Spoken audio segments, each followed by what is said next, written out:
Hi guys, welcome to my channel. This is going to be a message for the sign of Pisces. Pisces, my messages are timeless, so when you see them is when you're meant to hear them. Please don't forget to like, comment, share, subscribe. Also, please don't forget to hit the post notification bell so you can get alerts when my videos are posted. Pisces, if you're new to my platform, welcome. Please hit that subscription button. It would totally mean the world to me.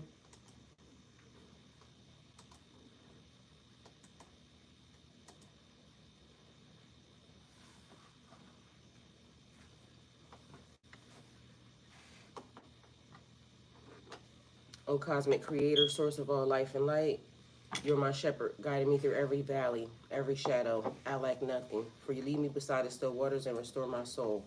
In your presence I find strength, peace and strength, for you're with me always. Your rod and staff comfort me, and your love prepares a path before me, even in the face of adversity. Grant me the serenity to embrace what I cannot change, the courage to change what is within my power, and the wisdom to discern the difference as I walk each day in faith.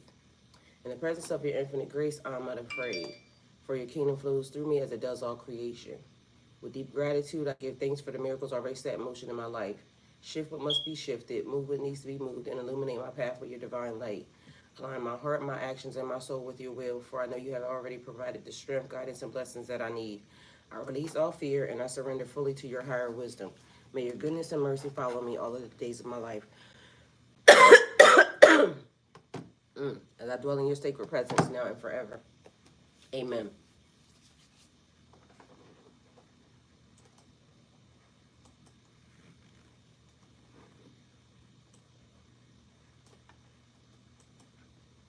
Good morning, everyone. Welcome. We got noise happening here. So sacred things should be honored, okay? So sacred things should be honored is the message. Now, um, what does it mean to honor something? All right, so to respect it. Um, okay. Good morning, everyone. So to honor something means to recognize its sacredness, treat it with deep respect, uphold its true value. It is more than just acknowledging something. It is actively protecting, preserving, and embodying it with significance. My chat hasn't popped up yet. Hey, Love Stacks. Hey, baby. I love you. Thank you for being here. I'm waiting for my chat to pop up. I don't know why my phone is down so far either. Hopefully y'all not too much in my business. I do got on a skirt, so let's not, do that. Um, what is right there? Oh, it's the sun. I'm gonna say, like, what is up? All right. Okay. Fat Pisces 222. Hey, girl. Y'all welcome. Thank y'all for being here. So today we are talking about sacred things should be honored. Um, it's a lot happening in the universe today. Yesterday we talked about mentorship, and it's been a thing about that was part of my one of my things that I said, mentoring. Um, I forgot what the title of the message was. Anyway, so the message for today: sacred things should be honored. This saying reflects an ancient truth that crosses cultures and beliefs. What is sacred deserves respect, protection, reverence. But where does this idea come from, and what does it mean for you guys? That thing has been getting on my nerves. It started in the middle of the night. But anyway, it woke me up at a time. So y'all know what I be saying about these energies, because apparently energy is doing a thing right now. What does it mean for you? The roots of this principle can be traced to religious, spiritual, and psychological traditions worldwide. Philosophical, I said psychological, but I'm gonna tell you how it plays the part, because y'all know I be saying shit and then whatever it means on the other side of things. Philosophical traditions worldwide. In many cultures, sacredness is tied to purity, divinity, or a deep connection to the unseen forces of life.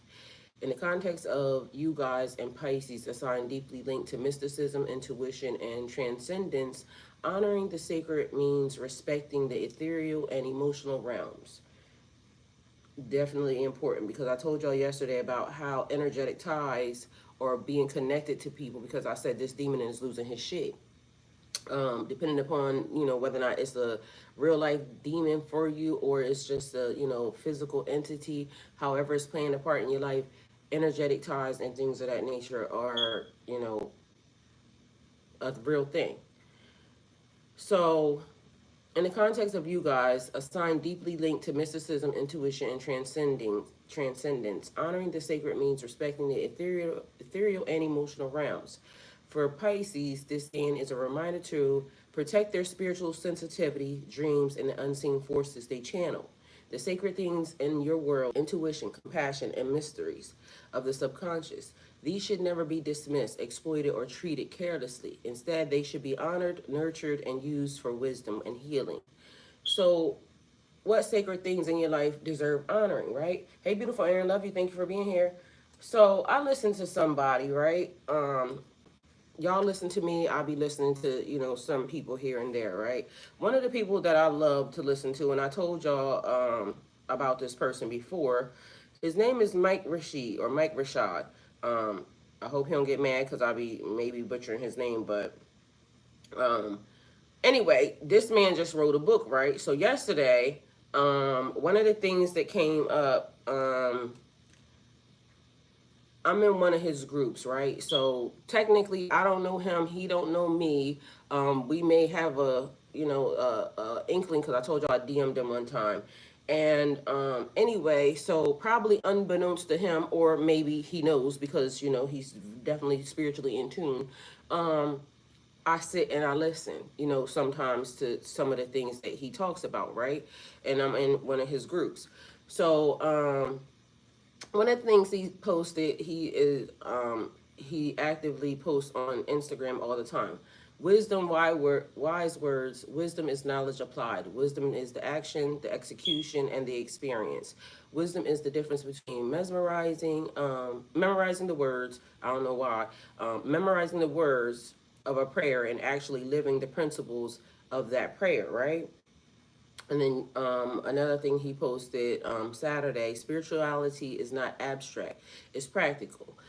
It's action over ideas. Spirituality is service to self and to others. It's love in motion. Spirituality is taking care of your body. It's feeding your mind with wisdom. It's strengthening your character. That's what it means to be spiritual. Be spiritual, right? Anyway, so a good man is dangerous to anything that threatens what he loves, dangerous to lies and injustice, dangerous to tyranny and evil. All right, so anyway, I love listening to this person. So, unbeknownst to him, probably, he would be probably like a mentor. He does mentorship and things of that nature. Because I listen to him, that's also an energetic exchange. I'm allowing him to influence certain things, of my life. So this is, and just so y'all know, I might not agree with everything this man say because he done said some stuff, and I was thinking I don't think that's how that worked. But anyway, he's a smart ass man, and you know, it don't make it any worse that he is, very handsome. So anyway, this is what he said yesterday, and I love how he look in a suit because apparently. Anyway, this is what he said. Here's the reality that most people, the number one killer, look, here's the programming that a lot of people have. Here's the reality that most people are struggling. Most people are not getting ahead. Most people are not having the time of their lives. Just like what they told us when we were on the plantation under the condition of slavery. They used the book. They said, look here, you see that right there? This says you honor your master, you work hard as a slave, it's okay. When you die, you go to heaven. Bumba clock. That's not reality. We want our heaven right now. And people are still living like that to this day. Toiling away, working for other people, not living their dreams or fulfilling their dreams, not their dream job or whatever, just dream situations, and then they die with the hopes of going to heaven. When there's a lot of people that have heaven right here. Every description of heaven is a physical, material place. Pearly gates, golden floors. It sounds like a palace. Each man's heaven is determined by that man. You understand? You're not being taught that. People are not being taught that. People are being taught that you're going to die and go up there or you're going to go down there. It's not logical. And you have a lot of logical people bypassing any kind of logic just to accept what they've been told. Because if I don't believe that, I'm going to die. The book is literally a practical guideline, a practical roadmap for real salvation, for real sovereignty, for tapping into your divinity, your godhood. That's exactly what the book is. When's the book available and where can we get it? The book will be available very soon. We're now taking pre-orders. It's a limited amount of pre-orders because those are the signed copies. So if you want a signed copy, you need to get one right now. You know where the link's at. All right, I'm definitely buying the book when I can. And so anyway, y'all heard what he said. And the thing that I love is that y'all are technically and actually, and it don't help that the man fine, y'all. That man fine. And he my color. I love a man that color. Anyway, let me mind my business. What y'all are being taught, or what y'all were being taught, or what we all were being taught at a certain point in time. You know, everything happens, you know, in the afterlife or this, that, and the third, yada, yada, yada. There was no handbook to Earth. I know love stacks. Anyway, I don't know why I keep calling you stacks and it's stocks. The point of that is the roadmap, the things that we listen to, and we all get online. We all, you know, see people that we resonate with, you know, that we could be allowing to influence our mind, our subconscious mind, our conscious mind, right? Because little do y'all know, and y'all know because y'all be here, y'all know about the energetic exchange, right? It's okay, you've been doing that for 2 years. For real. Look, and it's on camera the whole time the same way. It don't make no sense. That is hilarious because that's the truth. But y'all already know me, so y'all already know. But anyway, like the energetic exchanges that happen, you know, between us, because you know sometimes. First of all, who the hell was eating? What is a skirt steak? Is that even a real thing? First of all, before we get started, let me check whoever the fuck this is. What is a church? What is a skirt steak?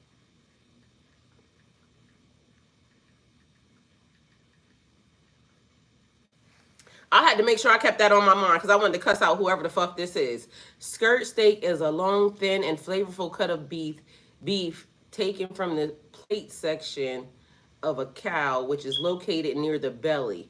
It has a loose, fibrous texture and is known for its rich, beefy flavor. There are two types of skirt steak. Inside skirt, thicker and slightly tougher, cut from the lower portion of a diaphragm. Outside skirt, more tender and desirable, taken from the outer portion of a diaphragm muscle. Because skirt steak has a lot of muscle fibers, it benefits from marination and should be cooked quickly over higher heat, grilled, seared, or stir-fried to avoid toughness.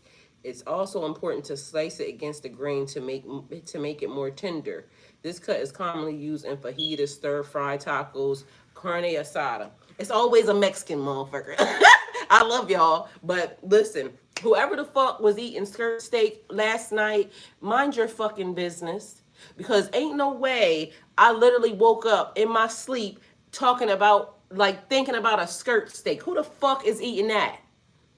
Like, I do not know who that is, but you are clearly entirely too close to my damn energy right now to where I was in whatever it was that you was eating. Like, I knew exactly what the fuck it, like, I don't even know what a skirt steak is. I don't even know if that exists. My favorite cut of steak, and I don't know nothing about nobody else's, is a T-bone steak, right? Now, I may know about a ribeye or Wagyu's because my kids. Skirt steak being in my brain means somebody either ate that, ordered that, wanted that, had that. Nigga, back your ass up, because ain't no damn way. No way in hell I woke up with the name. I woke up with the name and everything. Hey, Athena, love you. Not me. Look, Lovestock says she a T-bone steak girl too, period. All my beautiful son here, y'all. Listen, who the fuck, and it said fajita, so whoever had the fajitas, stir fried, it could be an Asian motherfucker on top of that too. Matter of fact, it could be anybody, so let me not just put it like that, but carne asada said to me Spanish, and it's always a Spanish something in my business. Y'all starting to be like the white people. I love the white people, y'all, but y'all be always in somebody's business, okay? Whoever that is, you too close. Now back up, sir, ma'am, whoever. I feel like it's a man because it's always a nosy ass man. Katrina, I love me some rare red meat. It doesn't matter which cut. Girl, I ain't never even heard of a skirt steak. Hey, RJ, I love you. Hey, mom, love you too. Look, I seen you roll up. I said, "Oh, my beautiful son, here you." I love you in your car, honey. Your car is Thank cute. you. Looks Y'all like I look had at a my package. son. Yeah, it's in there. Hey, y'all. You smell good. Thank you. Yeah, y'all, that's my beautiful son. Is Yeah, the only thing that came? yeah, I think so. I seen it on the step last night. Okay. All right, love you. I got an Instacart order, so. Okay, period. Covington. I ain't mad at it. And I gotta get to the business too. All right, I'm gonna see you later. All right, love you. Love you too. So yeah, whoever that is, mind your damn business, please, and stay out of my business and stop sending whatever that is over here. Mind you, I was lazy. I ate McChicken yesterday. Why was McChicken in my bread? I do not even eat McChicken, but I swear I was gonna stop and get my son to McChicken because I thought he wanted one. I ate some chicken. I probably didn't need that either, but Aaron said, "Hey, son," he done left Aaron. He done went to the car. All right, so sacred things should be honored, right? So then it started talking about the message. The message is student and mentorship for even the things that y'all listen to and not even understanding how it is a energetic tie that is now. Ain't he, Aaron? I love me some him. That's my star child. Every time you and me, I'm trying to tell you, Athena, listen, that's how I know y'all be knowing this stuff. This is how I know y'all connected. And this is why I got to give y'all this message because it's important, because it's a little thing that's kind of trying to weave its way around. And it's April 1st, April Fool's. So people be deceived very much today. And we is not going to be deceived, okay? Meanwhile, happy spring, okay?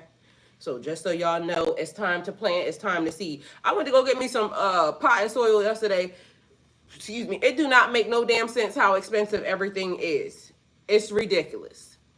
But anyway, I still got to get it because I got to, plant these herbs. So I'll be doing that later on today. And that's what it is. So, Earth School lesson today. Sacred things should be honored. Today's energy is deep, reflective, and filled with an undercurrent of mystery. It calls for respect. Respect for the unseen, the sacred, and the intuitive. This is a day for honoring what is often overlooked, protecting what is precious, and recognizing what is precious, and recognizing the power of the spiritual forces at work in our lives. So on a daily basis, we wake up, we choose to engage, with people, places, and things, right? I'm about to scoop dirt from the damn park garden. Shake my head. Chicago is so pricey now.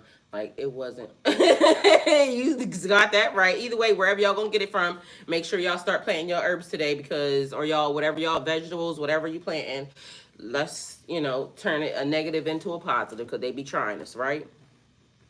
So where did this saying come from? Sacred things should be honored. And let me not be fast, because I feel like also my spirit is racing. Because I need to do something and, shit is happening. Anyway, but it could potentially not be me either, because, I'll be definitely crossing spiritual and energetic boundaries, because niggas be in my business. As y'all seen, I woke up talking about skirt steak. Ain't never had a damn skirt steak that I know of in my fucking life. But maybe. I don't know. I ate fajitas before, so maybe even carne asada. Where does this thing come from?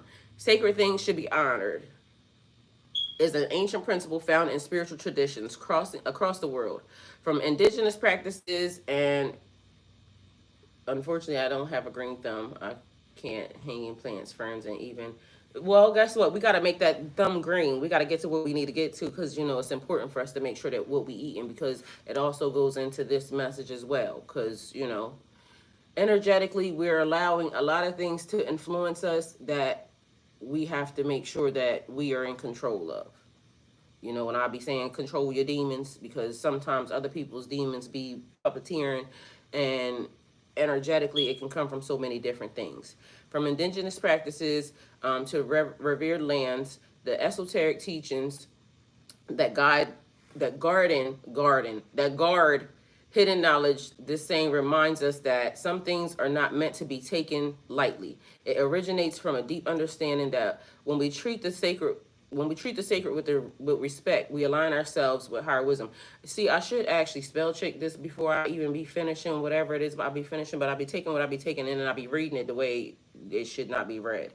All right. So anyway, It originates from a deep understanding that when we treat the sacred with respect, we align ourselves with higher wisdom.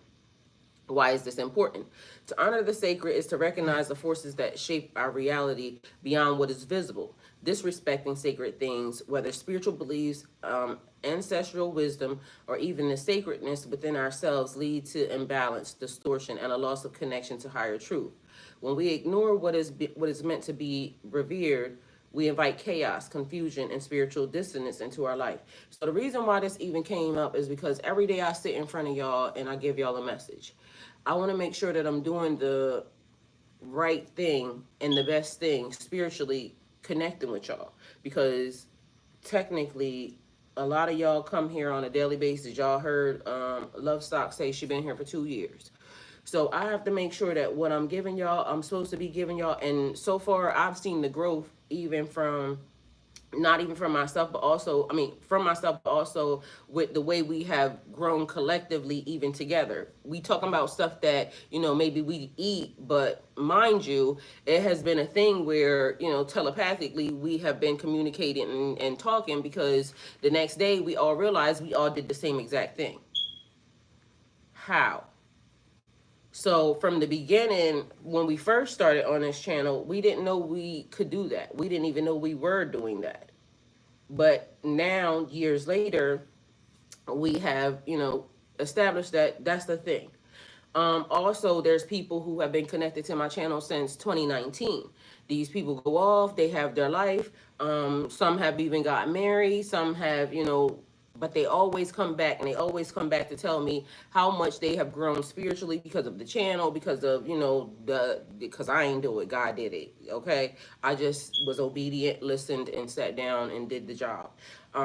So I know that there is growth. I know that there is, that we have been spiritually aligned, fully with each other. Because, when you're meant to hear the message, when it's meant to be heard is when it's meant to be heard. When the student is ready, the teacher will appear. So this was me honoring y'all, honestly, because I wanted to make sure I was doing the right thing, but also me honoring myself, because I listen to certain people, and when I'm listening to certain people, I could be influencing y'all in a way that, I got to make sure that my spirit stays clean. So when I'm giving y'all the message, it's not somebody else's influence. It is what came from me, because we keep having this message of where God gave the woman the message, and then, they get connected with a man or a husband or this, that, and the third, and yada, yada, yada. And then all of a sudden they're not delivering the message anymore. It's them giving the message to the husband, and then it's not playing out the way that it's supposed to be playing out. All right. Anyway, so take it how it resonates. Now, what does this mean for you guys, for us as Pisces as a whole? So for Pisces, this lesson holds profound meaning. As a sign ruled by Neptune, Pisces is naturally attuned to the sacred and mystical and the unseen dimensions of existence. But with this gift comes responsibility. I haven't been here that long, but was drawn here. See what I'm saying? It's the thing. And so apparently the message resonates with Katrina, because Katrina has been here for a while that I've known, because, we interact with her, and we love the fact that she is here. She is treated as our soul tribe, our family. In the chat, she could run the chat if anybody else was not even here. She knows what to do. Aaron knows what to do. Athena knows what to do.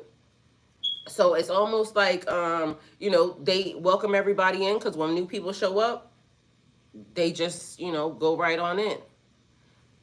We treat everybody as family. We not judging here. We don't care what you come in as. That's not our responsibility. Our responsibility is making sure that we all just grow as, spiritual people, a soul tribe, a soul family. We get what we need to get, the knowledge, the wisdom, and we continue to grow, and we walk this thing out, because we understand that today is the present. Everything else, today is the gift. Everything else is a bonus. Number one rule in Herb School: don't die. You can fuck up some shit, play as fuck up. Nobody's gonna judge. You get to get up and do it again tomorrow, so don't die. Key rule.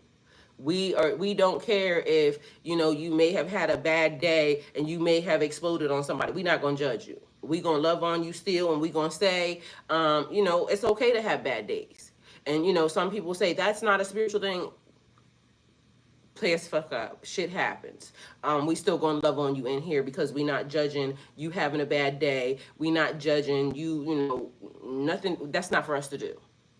If you come in and you're trying to get better and you're trying to be better than you was, you know, today, tomorrow, we are the people for you because this is what we all trying to do. And Barkinus, I hope I didn't butcher your name. Welcome. Thank you for being here. Hope to get a reading or message from Spirit. Hold on to your seat because message is coming, okay? All right, so honor your intuition, Pisces. You receive messages from beyond the veil, but these insights can be clouded when not respected. Doubting or dismissing your intuition weakens your connection to your higher self. I woke up and I said, who the fuck had skirt steak? Because that was what was in my brain. I don't know nothing about no skirt steak. So honor your intuition. The fact that I even woke up with that let me know that somebody was heavy in my business that had something to do with that. And most people would just dismiss it and like, oh, maybe I need to eat some skirt steak today. No, thank you. I don't want that. You see what I'm saying? I knew that that wasn't my idea. The fact that I even knew the whole entire name, that's not my idea. My intuition is telling me somebody had that. Somebody ordered that. Somebody ate that. Somebody, and it must have been good because literally for it to transcend over here, I mean, red meat always sounds so good. I mean, that's what I'm saying. It do sound good, but I'm a T-bone. Like, I like T-bone steak. Like, you know, I stick to the script.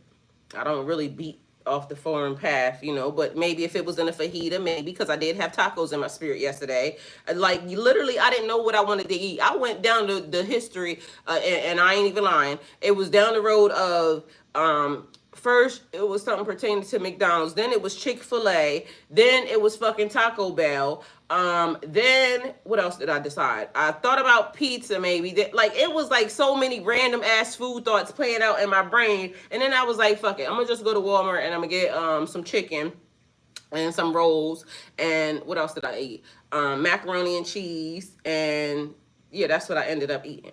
But literally, it was a whole list of things. Like, maybe I should eat this. Maybe, like, so I just took it out of my, mind you, I just decided to yesterday literally shut down and just come and sit down and just even enjoy what I was eating. Not just, you know, eat and just sit down and enjoy what I was even eating. I even took the time. It's like steak for sandwiches. It's thinner, etc. Just so you know, oh, my kiddos made me some back 2 nights ago. Listen, macaroni and cheese has been a big thing for some reason.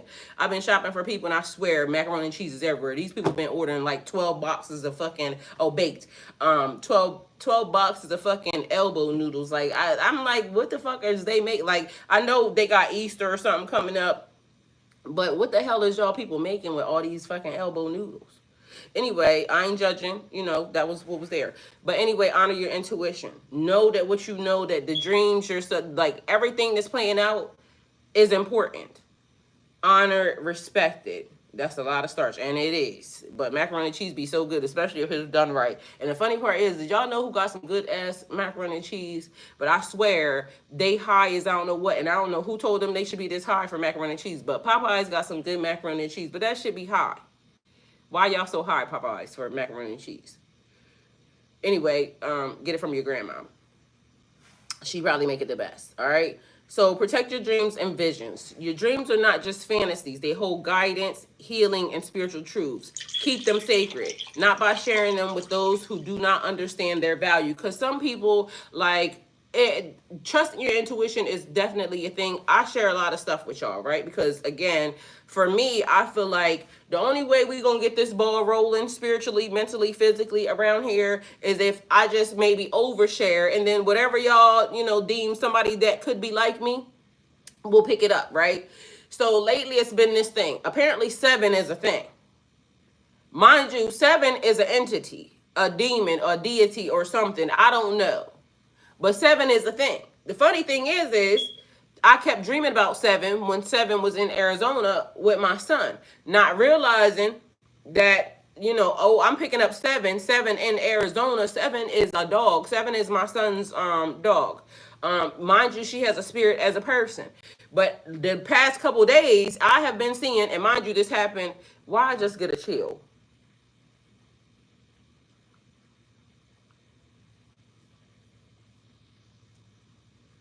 So, the past couple days, it has been coming up that seven, and mind you, this also happened, I think, about a month or two ago. A lady was using a Ouija board.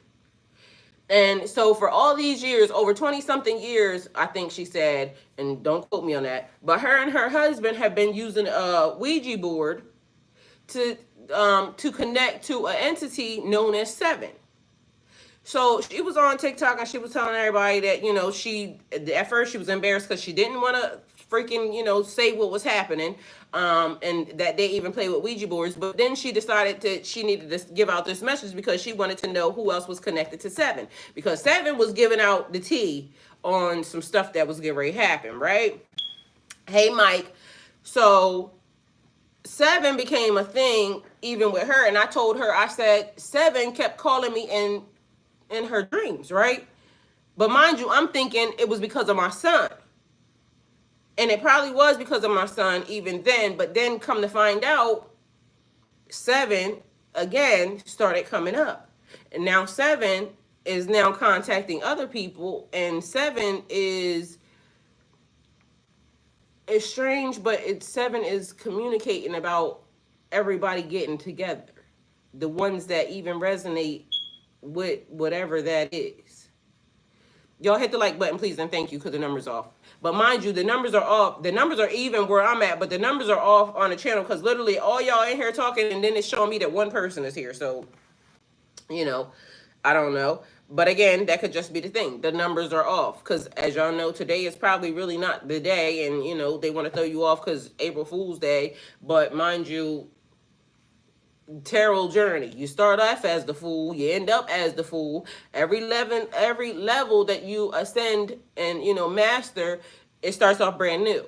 But for some reason, they just want us to be foolish and allow them to lead us, to slaughter. Because, sheep, mindless, and just follow what we say. But there's a respect level of, honoring what you put out, because at the end of the day, what you give is also going to be what you get. Whether or not you deem it, oh, I don't got to worry about it because it's going to be in the next lifetime, this, that, and the third. But some people are just entities anyway, and they don't care. They already know what's happening, and their job and their assignment is to fuck you off of yours. That's their job. So they don't have a care in the world about, what's going to happen now, then, or anything else. The assignment is to get you as far from your pathway as possible. They're not going to get in trouble for it because that is the assignment. That is their job. So be mindful of that. Like, how some people say, oh, well, they have to be accountable, because a lot of people, when you have a spirit and a soul, you will have to be accountable for that. Some people will be judged, but there are entities and spirits that walk this earth. They not going to be judged. They don't care. The judgment was already. This is the judgment. They're fucked up. This is how you get it done. Good morning, Mr. Steele. Good morning, Miss Harmon. I'm sorry I missed your call last night. Yeah, I was just calling to check on you. How you doing? I'm doing okay. Just out now going to help a friend get into his little place. He asked me where I come up and move some bags of clothes. He got some really nice clothes. I don't blame him. I wouldn't want him packed down someplace. Him and his lady friend kind of decided to go separate ways for whatever reason. None of my business. But I'm going to help him out. All right. Well, we on live, but So, but I do need some help though at some point in time. And I guess we'll talk about it later, but yeah, I have a request. Okay, what you got, love? I mean, you're on live. Okay, No, it's not nothing major. It's just but I'll just talk to you about it when I get up live. Okay, call me as soon as you're done. Okay, thank you. Okay, later. Bye. Okay, so protect your dreams and visions. Your dreams are not just fantasies. They hold guidance, healing, and spiritual truths. Keep them sacred by not sharing them with those who do not understand their value.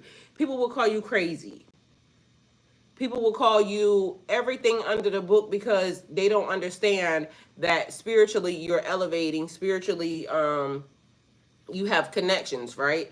But they will look at you like you strange. They will tell you, they will try to minimize you, this, that, and the third. The importance of this is if people start to do that to you, little do you know, sometimes subconsciously we let it play on us. Even if we, might say, because we're awake and we might not really care, but sometimes those things do affect us and it might start playing out, under or behind the scenes.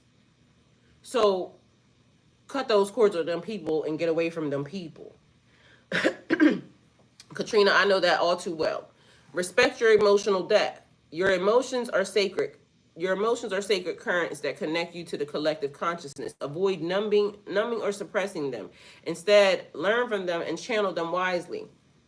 Y'all heard what they said.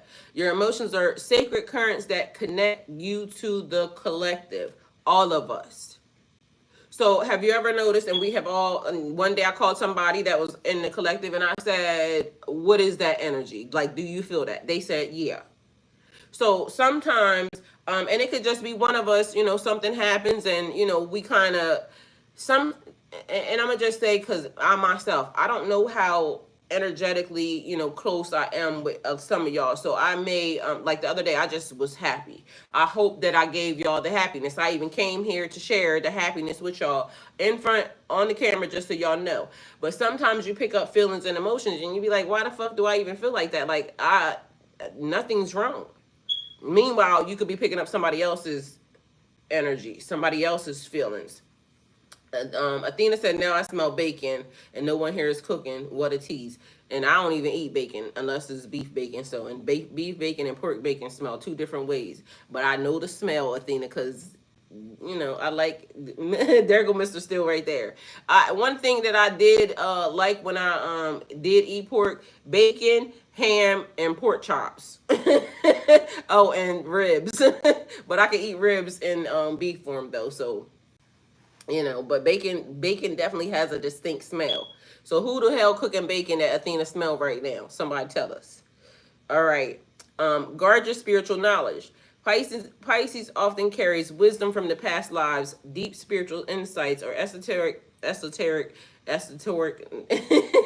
authenticity, esoteric knowledge. Not everyone is ready for this truth. Discern who is worthy of receiving it, because remember, I told y'all, you will be held accountable for the things that you are teaching people. So here, sacred things should be honored. This is me basically honoring the connection that we have, because sometimes I'm the student, sometimes I'm the teacher. Y'all come to Earth School, I'm giving out lessons and things of that nature, but energetically I am giving to, like, even the people who are coming inside the chat. I tell people automatically, I'm a collector. If you enter your ass into this vicinity, I done picked up the energy. Sometimes it comes with a smell. Sometimes y'all come with a smell. And some people, they try to be undetected. They'll listen from outside. You too. So just so you know, you might as well come on in the chat and say, hey, because, hey, how it works, I don't know.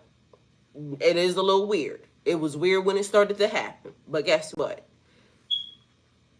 We just go with the flow, and I told y'all about it. So that way, in case anybody else, feels the same or has experienced the same, this is how we figure it out. Everybody don't need to know everything. But there's a lot of stuff that if we continue to keep it hidden and we continue to keep it private, how are we going to know how it works? Like this energy thing. Like when I went on glow mode, which I call it felt like the sun. And all of a sudden my energy was just turned up so damn high, and I was picking up on niggas, Michigan, California, this, that, and the third, yada, yada, yada, yada, yada, summoning people, nobody knows. And a lot of people, like Katrina said, I don't know how I got here. I just happened to stumble across you, and instantly now here we are, we're family. It be the frequency. The universe is sending out a frequency. This is your soul tribe. This is your family. This is what needs to be, whatever, whatever.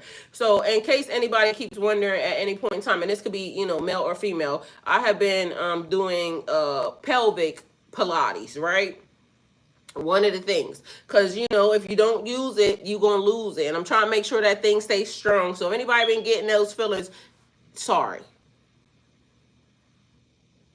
Cause literally I gotta work on it. I can't be having, you know, it's 49 years old, this vessel, and so I gotta make sure that I strengthen it until I start using it. It would be easier if I had some assistance, but because I don't like nobody, then I gotta do it by myself. So that is a thing. All right, forgive me. Um,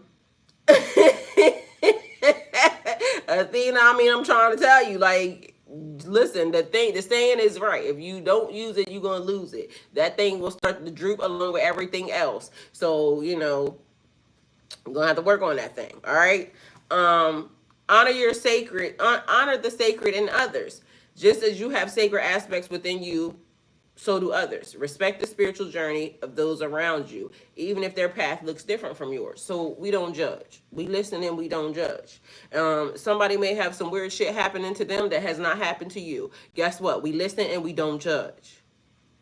We take the knowledge because guess what? Maybe it might be being given to you so you can help somebody else, and now you can point the person in the right direction. Oh, I heard that story last week. This other person is dealing with that. Let me see if I can connect y'all, or let me show you where I went to and where I heard the story from, and then now you can kind of put, you know, dot the i's, connect the dots.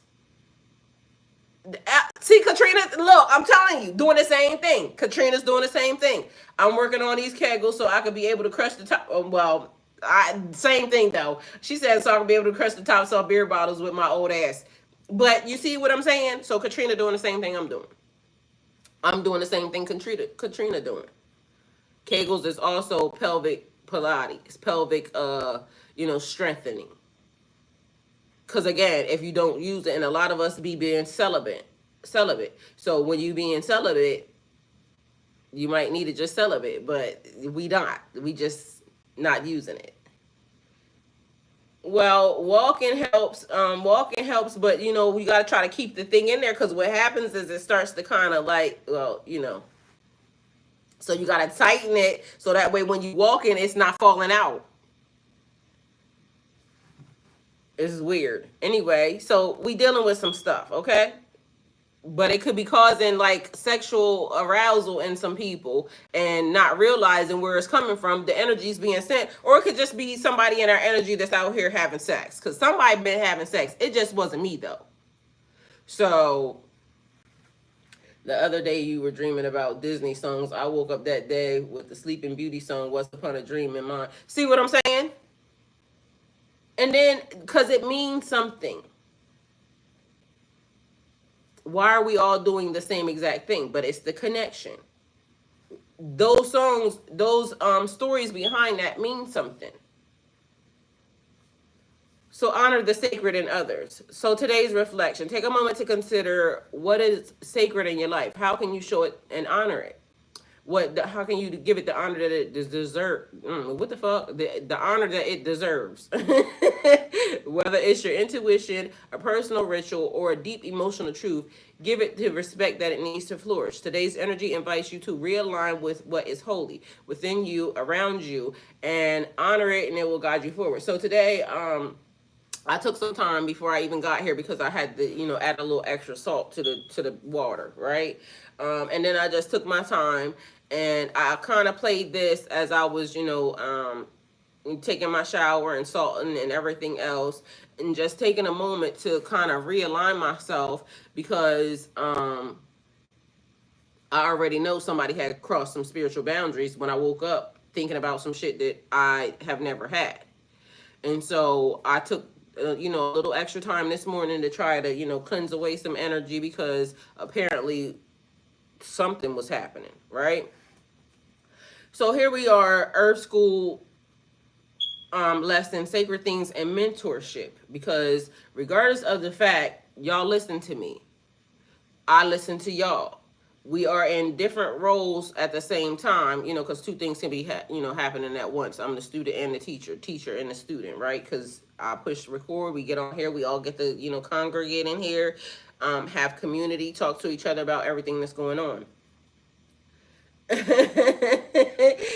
said, hey, Aaron, pink or blue dress, though, for the Sleeping Beauty reference, period. Youthful euphoria. And it is a healthy thing. And it is a healthy thing. It's just if you do it with the wrong mother sucker though, Mr. Steele, you could be, picking up all types of energetic ties, which we talk about here too. And it's just a sad thing because, ignorance is bliss, right? So once upon a midnight hour, I never knowing that, or never caring that it could now affect something later. Now, spiritually, I know that intercourse with just any random Joe Smo can now, create ripples that happen in my life years later. And I don't want them ripples. I literally was just talking to my brother yesterday, right? About me just coming to the conclusion that I might not want to ever have those ripples in my life. Like, I just might want to just continue on with just me knowing that I'm the only thing affecting, especially in that form or fashion, my life. Now, not to say that I'm not interested in, the aspects of the intercourse or anything of that nature, but it's just that every time I think about it, it just irks my nerves that you know how they say like six degrees of separation. So if you sleep with this person and they've slept with this person, and it's just certain people I don't want to sleep with because I don't want to sleep with them. Like, you know what I'm saying? Like, and then that might be the other reason why it's healthier not to know that people have slept with. But on another note, the universe seems to think that we should just know everything about everybody's business for some reason. Because apparently, she felt like fucking with everybody. But, hey. It's important for us to know other people's business. And so now that makes me now realize, like, because I don't want to sleep with you after you slept with them. I don't want to sleep with them after they slept with you. Because regardless of the fact, like, just what you deem to be, beautiful, this, that, and the third, I don't. And I don't want to feel like, any residual energy that was left off on you with them would now be, So now the universe is definitely fucking with me in so many different ways. Because again, ignorance is bliss. When you didn't know and you didn't care and bitch, fuck you. And, I like the nigga anyway, it might have been a thing. But now, I don't really want your germs on. And germs meaning not even, real germs. It could be real germs, but I don't want your spiritual germs or your like people just be disgusting. It's like when I first went to my very first, orgy porgy pudding pie. Kissed the girls and made them cry. The first time I ever went to a location where it was like, hedonism, right? And it could just be also the fact that I'm in, medical in that field, right? And although I love the energy of like being free, free, it's a beautiful energy. But then after I thought about it, as I'm looking at it, I'm like, yuck. Because now, whatever I got, they got. Whatever they got, you got. There, this, and the third, yada, yada, yada. We listen and we don't judge. I was looking, I was turned on, I was still judging. Like, it was the energy of those places. Like, I love the energy of those places. It's free. It's natural. It is the energy of, just doing, life. But then after I thought about it, it looked like a ball of disease. And some people, regardless of the fact, now don't even realize you may just be looking like a ball of disease. Nothing more, nothing less. And everybody has everything. We could just say that everybody in the world has everything, right? Because as of now, they're doing this to the food, yada, yada, yada, da, da, da, da, da, da, da, da. You could look like a ball of disease to the people. But at the end of the day, I didn't touch it. So, whatever it is that, you could potentially have or got or anything else, I ain't touch it. I don't want to mix this with that.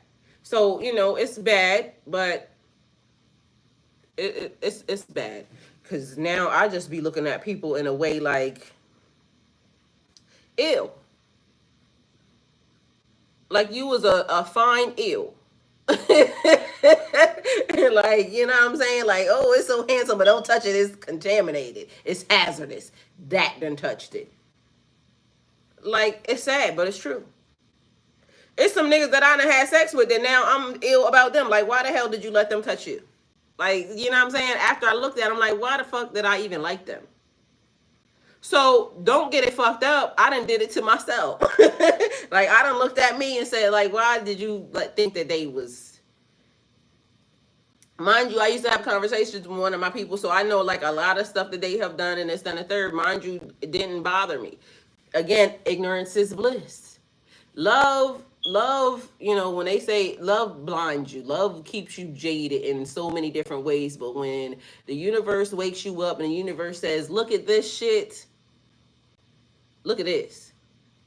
It's like you cannot go back from unseeing and shit. And now, Athena, every dude you like, you gonna run up on, and you would just probably prefer not to know nothing about, you know, who they done did, like what they done did, none of that.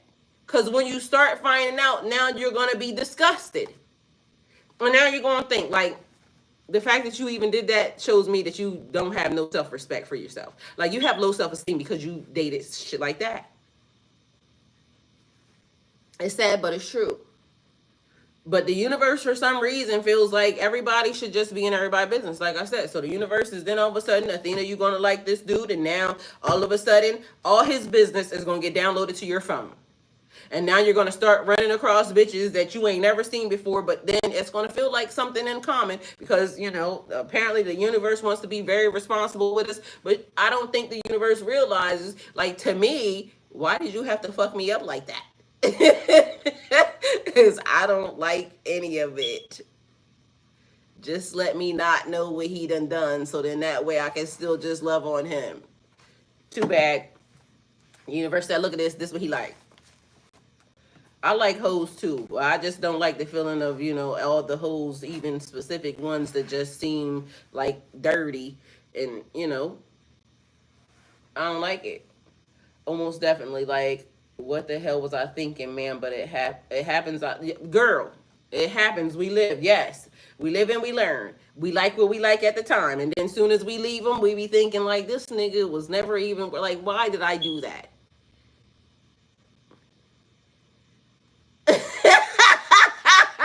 Yo, Athena, facts. Athena said, I like hoes who only want to be my hoe, period. Don't judge her. Like, you know what I'm saying? I feel it all the way 100%. But when you start working more on your spiritual and you look back at the person, that's what I'm saying. That's why I said ignorance is bliss. Because when you now become spiritual, like, you be thinking, I wouldn't mess with you with their coochie. Like, you know what I mean? Let alone, and mind you, I think they're, like, it's weird. So y'all, spirituality is a great thing, but it's also like it has a whole nother ball game and aspect of, like, why, universe, why you had to do that to me? Like, why'd you have to show me that? Now here we are. So mentorship is a sacred exchange, one where wisdom, guidance, and experience are passed down from one soul to another. To mentor, to be mentored, is to step into a relationship built on trust, responsibility, and honor. The energy of today emphasizes the importance of treating this connection with reverence. What does this mean for mentors? Honor the knowledge you share. Honor the knowledge you share. You ever notice people smell change when you woke spiritual? I can smell people coming through the screen. It don't even make no sense. Like, and they give a good smell, bad smell, or just like, you know, okay, we're gonna figure this thing out later. But you ain't never lied. That is a thing.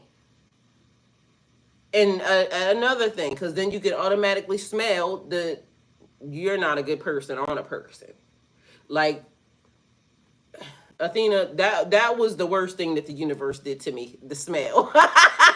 Because, man, I'm only happy when you say it smelled good and I just put on Florida water on.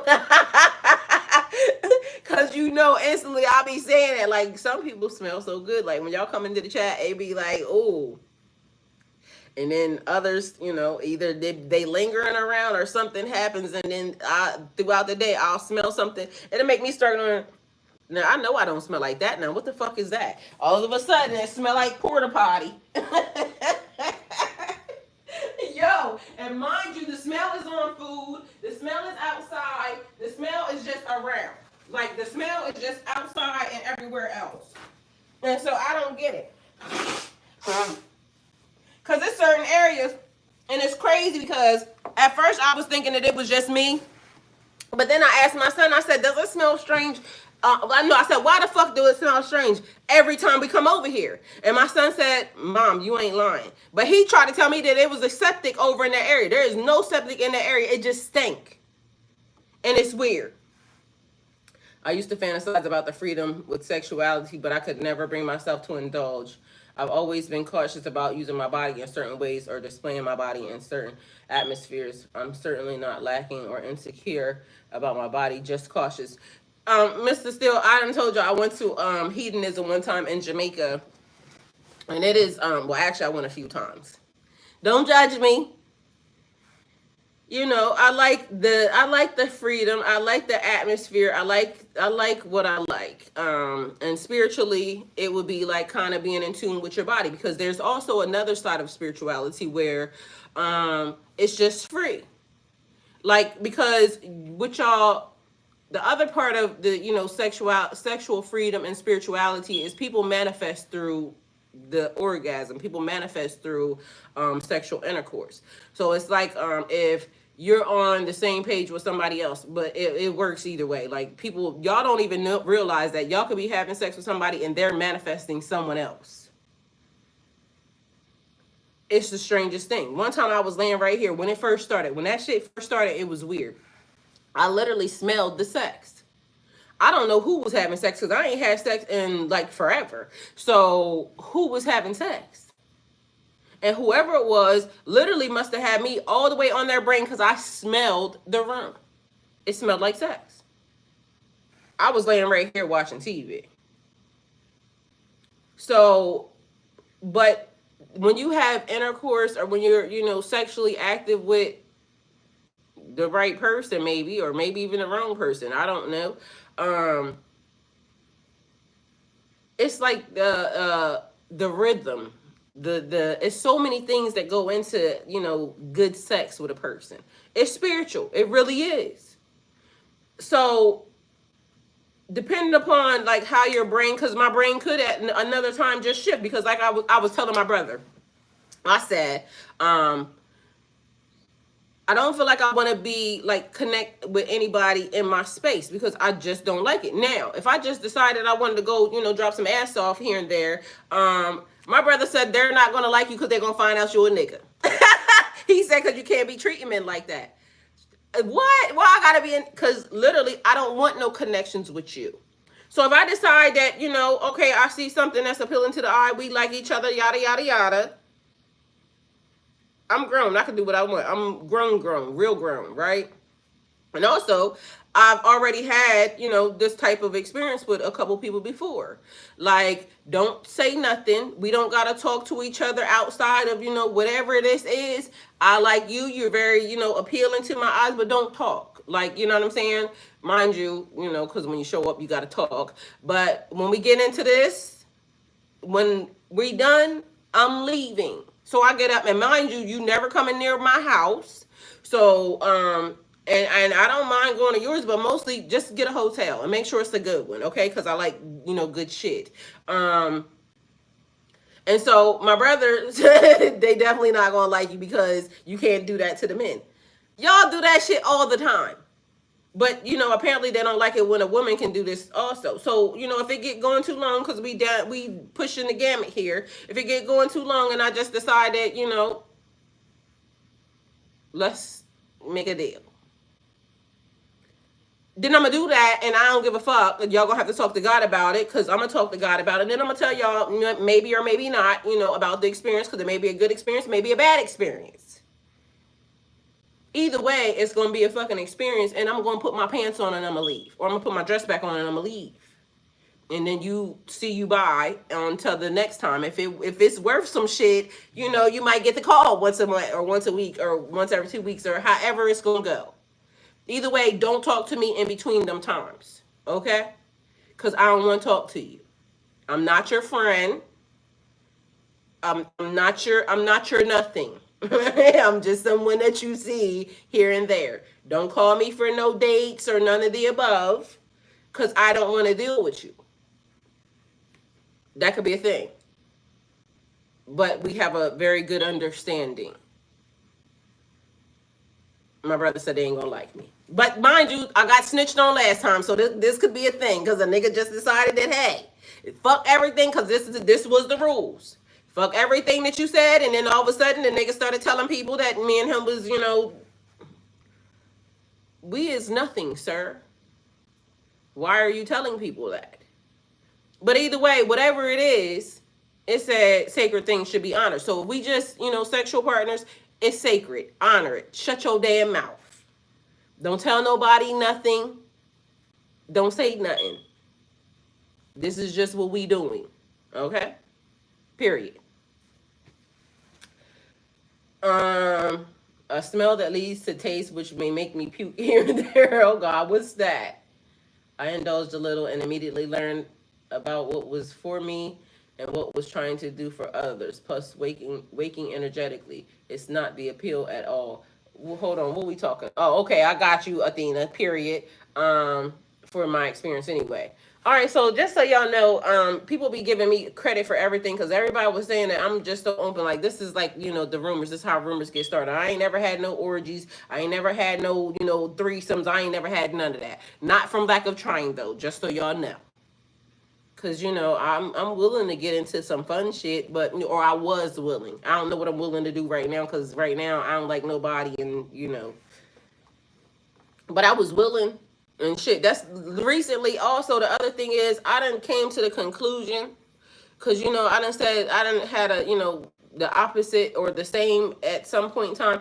I just came to the conclusion I really don't even like bitches. I just really don't. For some reason they like me so much, and now I understand even that aspect even more. And I forgot who I was talking to the other day, but I ended up explaining that too. Like, I realized I don't really like females. Like, it was fun when I was drinking, but I don't drink. So, or, even when I decided I want to have a drink, I don't drink that much. And so, yeah, it was fun for when it was fun for. And so I just could be changing so many different, in so many different ways. And we never know until I'm doing it. So I don't want nobody to judge, oh, she said she didn't. Mind your business, because I'm going to do what I want to do when I want to do it. I'm going to talk to God about it. So it's between me and God, because, again, if I have to go this place or that place, it's my business. Whatever I'm going to be doing, I'm going to be honoring that thing, though. Okay? Be mindful of that. All right. I love women. I'm a man's man, and I only have a desire for a female gender, period. Okay, Mr. Still said period, and period. Okay? I was not questioning. It's called Earn. Keep so until then. And yes, have a nice day, everyone. I'm out. See you, Mr. Steele. Talk to you later. I have a great one, Mr. Oh, have a great one, Mr. Steele. Then he came back. I don't judge you, Miss Harmon. I can't afford to judge. I have too many character flaws on my own. And that's the other thing. We all have whatever it is that we're supposed to deal with, right? On this journey, on this pathway, in this lifetime, right? And even for the people that, I'm saying even like, okay, I see that and I don't want to deal with that. And that's my preference. I'm not judging nobody for doing nothing that they want to do. But for me, even adding that or aligning, certain things into my life, I just don't want to do that. And that's okay for me. It's more than okay for me. So don't let nobody make you think that just because you set certain boundaries that, kind of eliminate them from, the list. Don't let nobody make you feel like you are the problem or anything else, because people will definitely try that. Respect your journey. Respect the journey of, yourself. So for me, it's also, because we talking about mentorship, respect the journey of your students. So if y'all came to me and y'all told me some shit, because we was just talking about, something that's off the beaten pathway spiritually, but spiritually, sex has something to do with spirituality. Anything you can get involved in life has something to do with your spiritual journey, right? So respect the journey of your students. That means for y'all also, because y'all play different roles. Sometimes you're the student, sometimes you're the teacher. Respect the journey of your teacher, because it's not your business. Like, even if there's something that gets talked about or in the situation, because especially in this form, because this form is made for us to kind of have interaction and this, that, and the third. Possibly you could be mentoring somebody and it's not even that. It's not, I'm not your friend. I'm just your teacher. That's it. That's all.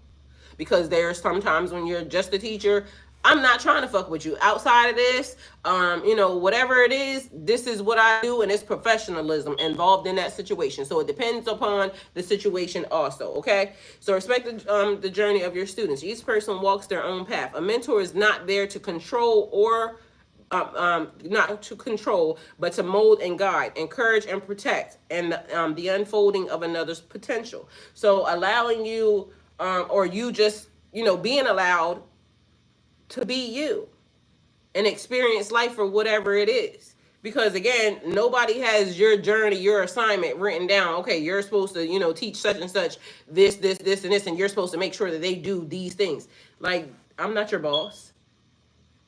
I'm not your fucking boss. Like when people come over here and they say, well, what do you think about spiritually smoking or this, then the third, yada, yada, yada.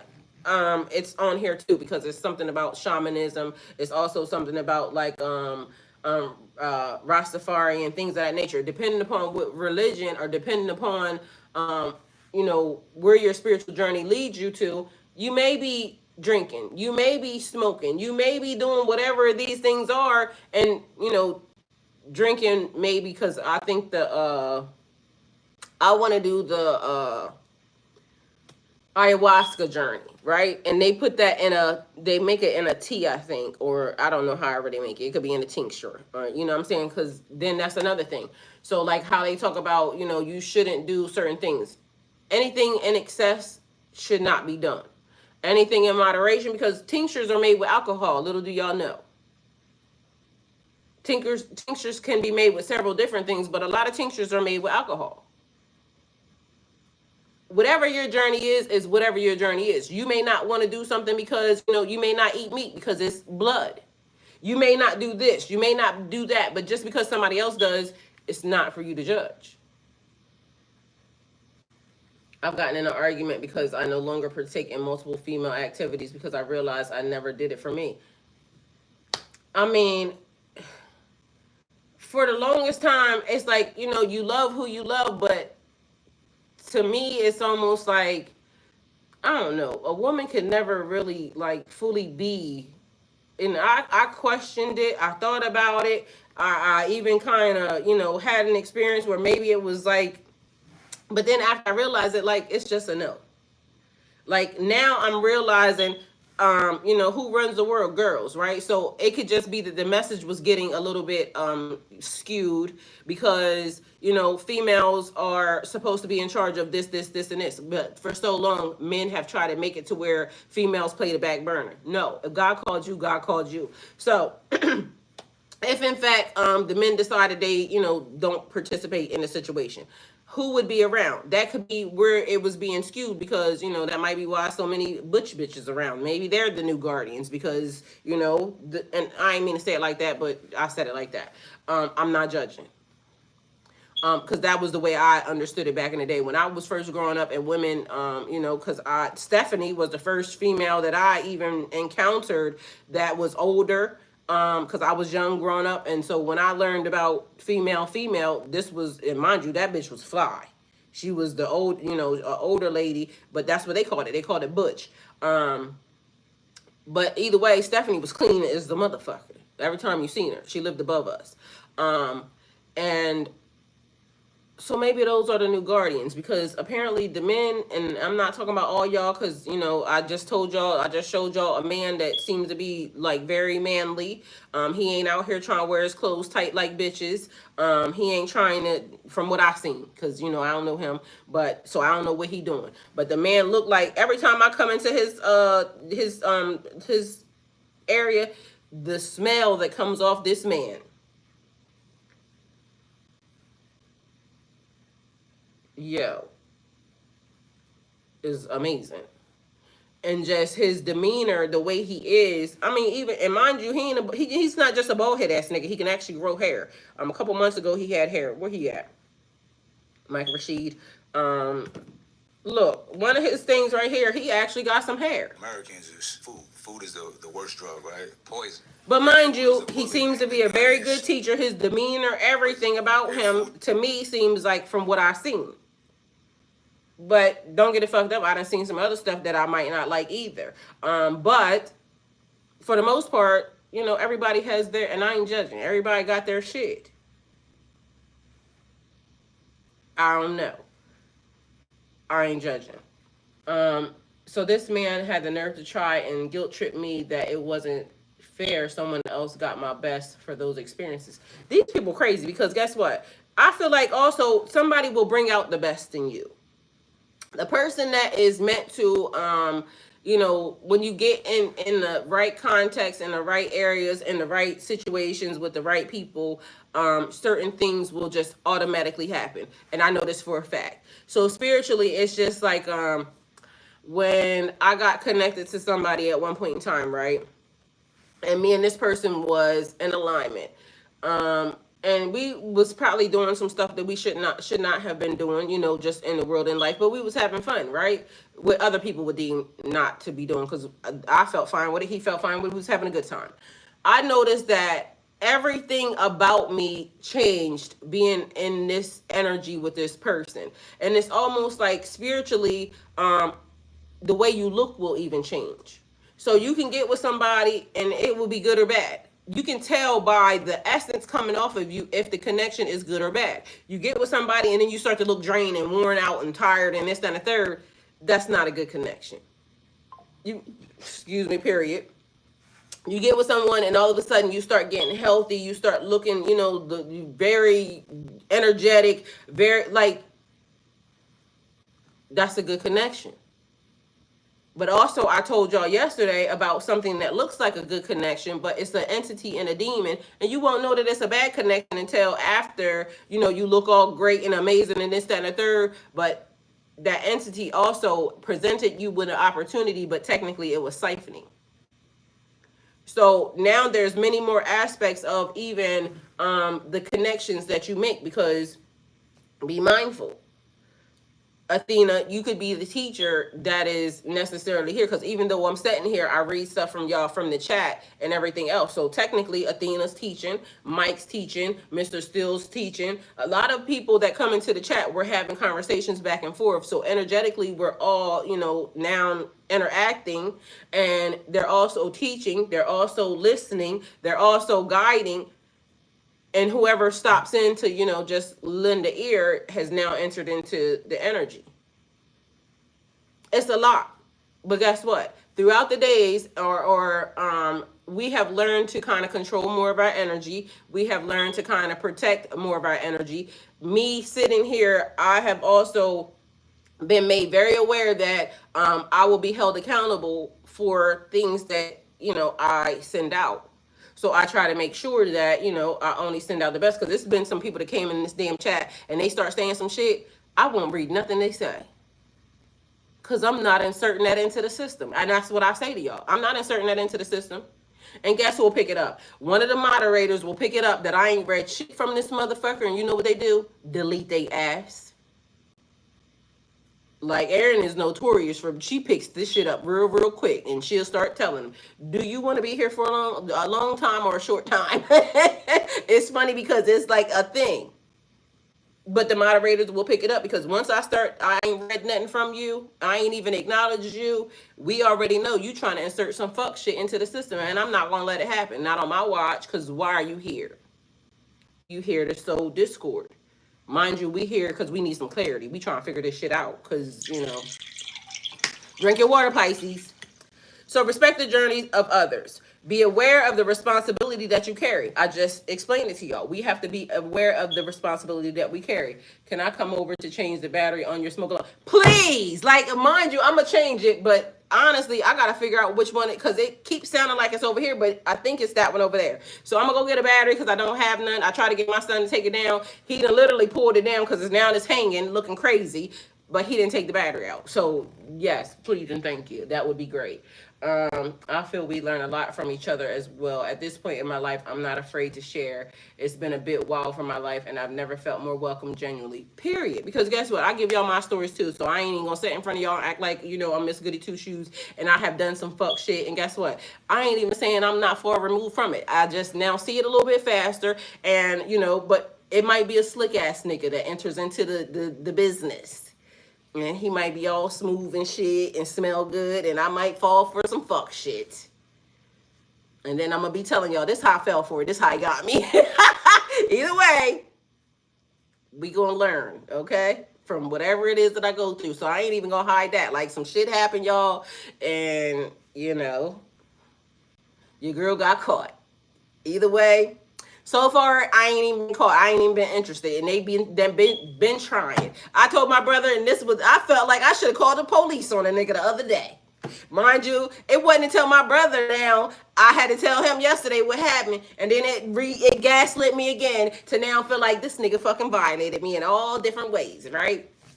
I was in the grocery store, minding my own damn business, just shopping, This old ass, bald head ass nigga, mind you, he wasn't that bad looking, but just the fact that he said what he said, literally, I should have just turned around and started fighting him, but, can't do that. Anyway, I'm in the grocery shopping. Hey, Strength, good morning. I might have known and still played in that fire. Girl, because I told y'all I'll be touching the fire, right? Because, sometimes you just got to touch it. Anyway, I ain't felt like touching nothing because I've been like in my hands lately, and for some reason, God keep telling me, you put your hands on something, you going to come back without none. So I've been trying to avoid it, right? I want to keep my hands. So I'm just walking and shopping, and then this bald head ass nigga walks up behind me. And mind you, I felt like he had got too close. Like, you know what I'm saying? He wasn't close up on me, but he was too close for fucking me, bitch. If I could reach out and slap your ass, he probably was a little bit back to where I couldn't slap him, but he was almost close enough that if I had leaned up, I could have slapped him. Bitch, back your ass up. Anyway, so he walks up behind me, and he says, when can I come over for dinner? Mind you, I looked at him just like this. I said, and I walked off, right? Kept walking. Because, bitch, get the fuck away from me.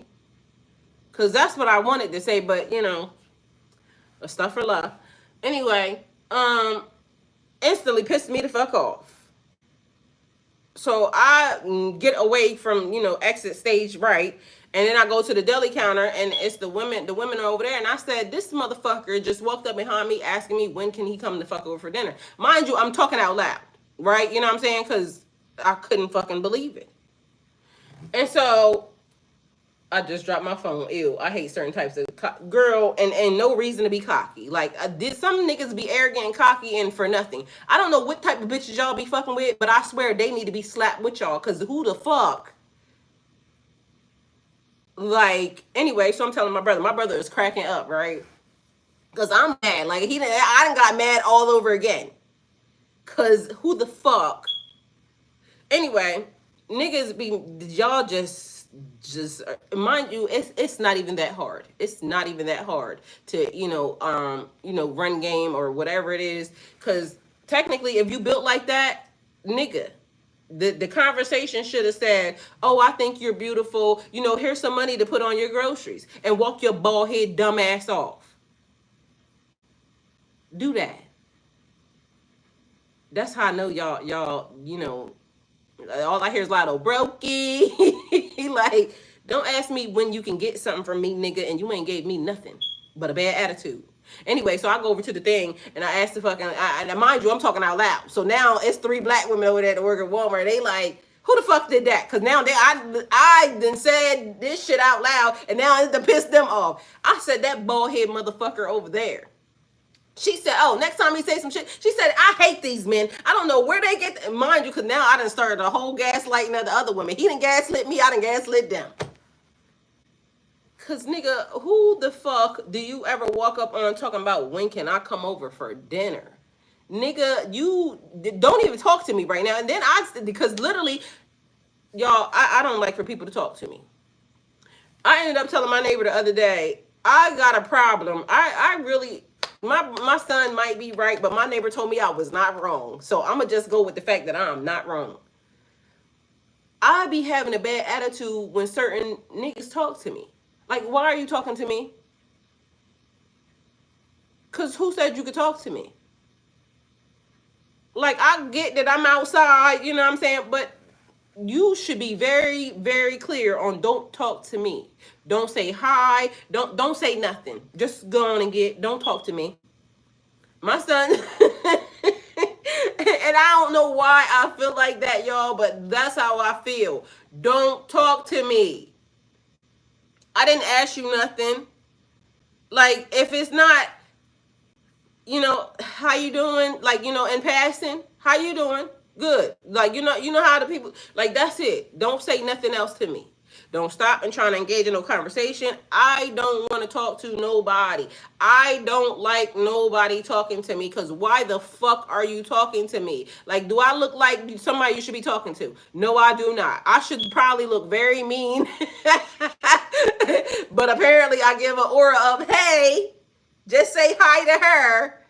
Say hi and keep your bitch ass moving, because I don't want to talk to you. That's it. That's all. And then if I open my mouth to say something rude to you because and don't say how you doing in a certain type of way that says like how you doing. Say how you doing like in general conversation, bitch, and keep it moving. Don't talk to me. I don't like it. And I don't know why I have an attitude these days with people that I just do. LMA grabbed the torches and pitchforks. And yes, Athena, that's how it was going down. Because them ladies, they was getting ready to stand on business for your girl. They was upset because everybody keeps saying, like, these men, like, where the fuck when can you come over for dinner? Bitch, like, I would take these hands and prepare anything but poison for your bitch ass to eat. I didn't invite you nowhere. Don't invite yourself nowhere. Don't invite yourself nowhere to me, and don't invite me to your parts. Don't invite nobody to your parts, and don't invite yourself anywhere near me. I have a problem with it. It's like, listen, this little man gets on my nerves every time he get online and he tells somebody, inviting people to his little, parts. I be wanting to slap the shit out of little Kevin Gates every time he get online and start inviting people to his body parts. Don't invite nobody to your body parts, little boy. Because when you invite people, you ask them to come. And then when they come and you don't like it in the wrong way, then all of a sudden you're kicking bitches in the face.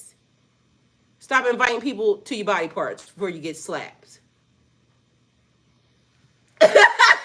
Mike Hill said I'm attracted to mean girl energy. Mind you, I'm not mean. I am so nice. It's just that certain energies, like, that was weird. Like, you don't ever, first of all, don't ever walk up on me in no way, shape, or form. Because, nigga, the block is hot. You could get shot. Don't walk up on me like that. Because I don't like that. And you don't walk up on no woman like that. And I don't know who's raising these men. And mind you, this was an old nigga, so he should have known better. He was clean, but he looked like his mama rubbed. You know how he was old to the type where, like, your face was shiny. You know how your mama used to rub, the Vaseline on you, be shiny, bald head and shiny. I don't like that. Like, be moisturized, but not shiny, okay? Either way, excuse me. See, I be wanting to talk to these men's mama, but then I don't. But I do, but I don't. Yes, because some of them clearly, like, who the fuck raised you? Like, you don't walk up on no woman like that at all, period. And if you interested, nigga, like, don't ever walk behind no woman that you interested in either. Because to me, you interested in ass, because that's where you came up. You came up on the ass end of me. And now, bitch, I should want to call the police on you because I feel like you violated. And that's what my brother was cracking up yesterday. My brother said he did. He violated you. I said, I wonder if I can call the cops right now. My brother said, how many days ago was that? I said, probably about 4 or 5. Well, I think you have already went past the statute of limitations of you calling the police. He said, next time somebody do that to you, just take off running. Just run. Yeah, that might be the thing. Right, speak to me, not my ass. Yeah, you see what I'm saying? Like, niggas is so weird. Like, what the fuck? So be aware of the responsibility you carry. A mentor's words, energy, and action hold great weight. The sacred nature of the role means that misuse of power, whether intentional or not, can create distortions. that last a lifetime. Lead with integrity. Because you know how somebody would want to mentor you, right? And this is what one of the men had told me before, and I told y'all this story. The guy, I had did Lyft one time, and he asked me a question, and I said, I gave him my response. I forgot what he asked me, but I gave him my response. And he said that the way I responded to him, he said, because mind you, he ended up being a pastor. And he said the way I responded, God told him something to tell me, right? And so he ended up telling me that be mindful that when God has a message for me, just to make sure that I deliver the message, he said, and all of a sudden, you're going to notice that some people are going to come. And he said the people are going to come and they're going to tell you that they can do this for you, and they can put you in this, faster or whatever. He said, be mindful that those people will try to mentor you in a way, but it's to get something from you. He said, and first, because they call it business before pleasure, apparently, right? He said he can make mean women smile. Business before pleasure. So they will try to put you in a, position. But meanwhile, it's so they can get something from you. And then you end up butt naked on a bearskin rug and you trying to figure out because this person did XYZ. But mind you, I forgot what this girl name is. She used to be a comedian and she had her little platform, not little, she had her platform on social media. And then she said that she ended up just getting connected with some dudes and now she on TV crying, talking about or now on doing podcasts crying, talking about how the men that she got connected to was actually really kind of prostituting her or pimping her out. But mind you, to y'all and everybody else, it looks like, she's co-hosting all these fabulous, podcasts and this, that, and the third. She's changed her life, but meanwhile, she's being used and abused behind the scenes. Because that's a whole lot of what happens these days. People will, sit in front of you and they will say, oh, life's great, this, that, and the third. Meanwhile, you getting pimped out because a nigga can call you and tell you come over here and suck another. Like, hell no. This is the reason why I keep saying the people that say they are mentoring you, it's a responsibility. Or the people that you're teaching, there's a responsibility. You have a responsibility to them. They have a responsibility to you. And it's not to manipulate, lie, deceive. It's to protect, to teach, to expand upon, not to misuse the situation. But a lot of people are misusing their situations. A lot of people are using the situation to, kind of help themselves and not really you. So be mindful.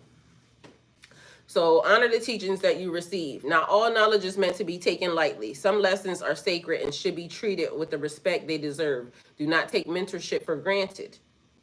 Show gratitude for your mentor. A true mentor is rare and valuable valuable guide. Acknowledge the energy they invest in you and never demand wisdom before you are ready for it. It's like, remember the Karate Kid. I don't know why this has been a thing. He said, wax on, wax off. Wax on, wax off. And the Karate Kid was cleaning up the, master's palace, right? Or the place. Cleaning up the dump, as he said. Meanwhile, he didn't realize he was giving him technique. Wax on, wax off. So he was helping him, but young sir didn't realize. He just thought he was being used and abused because he wasn't, moving into the area as fast as he wanted to, because he wanted to figure out how to break a nigga down. You know what I'm saying? But meanwhile, he didn't realize he needed that technique. So there's the thing, and ancient Chinese history, ancient Chinese secret. And it could be Hindu, it could be whatever the teaching is. But it talks about energetic ties, right? And so there's a guy that teaches, yes, the little things lead up to him whooping ass, period.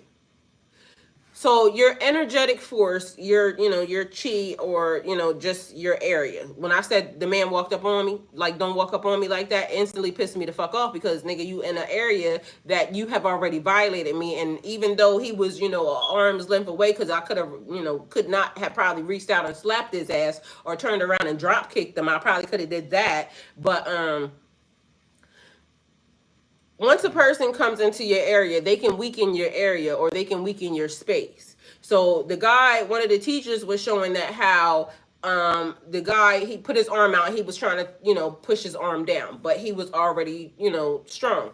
So what he shows was he interrupted the man's field by going, I think it was up or down, either one, whatever it was, right? He weakened his field by going down, then pushed the man's arm down. Man arm just fell down, right?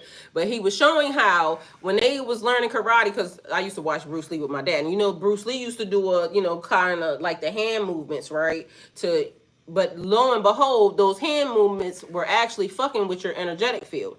So the person that is actually fighting on the other side has to learn how to block those energetic energies that is being sent to you, and defend yourself in a way where whatever Bruce Lee now started to do, the wax on, wax off, which is now weakening your inner field or your energetic field, but now you realizing that I'm blocking everything that is being sent, because it's really a thing. A person gets into your energetic field and they can fuck it up. Like, nigga, don't walk up behind me.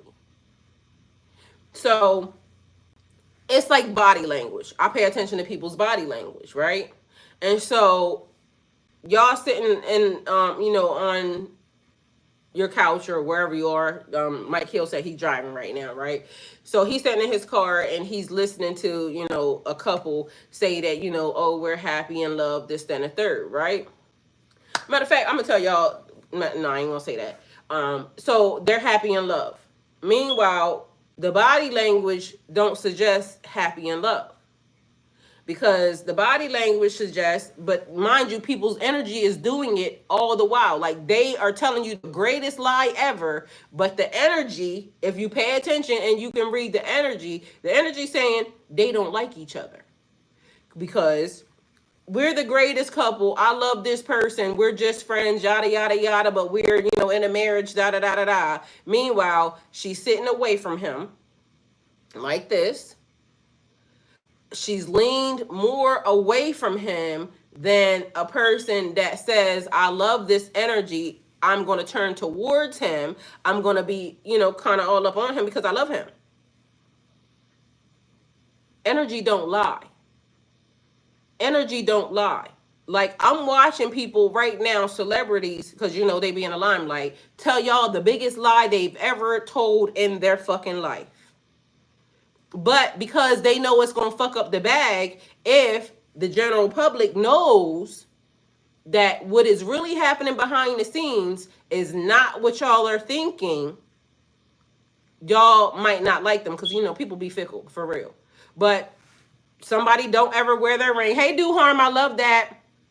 I hate that saying. My brother over there on Twitch over there talking about I love him, period. You love him? I love my brother. I was just talking about you anyway, because I was telling what you said yesterday. I was already violated. But so body language, but also be mindful that people's income be tied to, you know, me sitting in front of you. It's like, so there was a lady talking, right? And one thing I truly despise, and mind you, I ain't judging, so, you know, do what thou will. But a woman, to me, should not be speaking on black men. A woman should not be speaking on men, black or white. A woman, because how the fuck you know how to be a man, bitch? Men should not be speaking on women, black or white. Why y'all keep speaking on women? It keep being a thing. Women should. Why? Because you know how to be a bitch, or you know how to be a woman, or you know how to be like, you know how to be a female. You know how to be a female better than a female. You know how to be a man better than. It keeps coming from like, I want to either talk about you because I want you to be, I want to train you to be a certain type of way. How you going to train me to be a woman? You're not. How are you going to train them to be a man? You're not. So y'all, the role models are just like pissing me the fuck off, because I'm tired of niggas sitting online or men sitting online, and women should be, you giving me that you want to be a bitch so bad. And sorry to use that term, or you want to be a female so bad. That's all you're giving me. Women should be. Women know what they're supposed to do. And old other women should be teaching the women that you shouldn't be doing this. But let me tell you what men's comments are not generalized. Well, I mean, this is how they do it. So the men The men will say women are, women are in masculine energy. And I'm gonna just say a black man, because we're gonna speak on black men, because I just said not to speak on black men, but I'm gonna tell you what they be doing, what they be showing us, right? Because this is what they be doing. This is what they be telling me. So they will tell me that you got to be more feminine, like these other people, right? Or whoever it is, because they listen to my bullshit. They let me get away with whatever it is that I'm gonna get away with, right? Meanwhile, their daughters are black, their mothers are black, and vice versa for white men, because I don't know nothing about them, but hey, what I have seen from black men will say, I don't like whores, but they'll wife a whore. The good girl that ain't doing whatever it is, they staying in the house, they mind their business, they going to school, they going to college, they doing whatever it is they doing. We not dating them. So we gonna make a whore a wife. And I love hoes, so don't get it fucked up. I ain't judging, because we love the hoes. But the lesson can't be one thing or saying one thing and then showing me another. Like I can't subscribe to that. So you're telling me that I shouldn't be showing my ass outside. I should be fully covered and everything else, but that's who y'all love.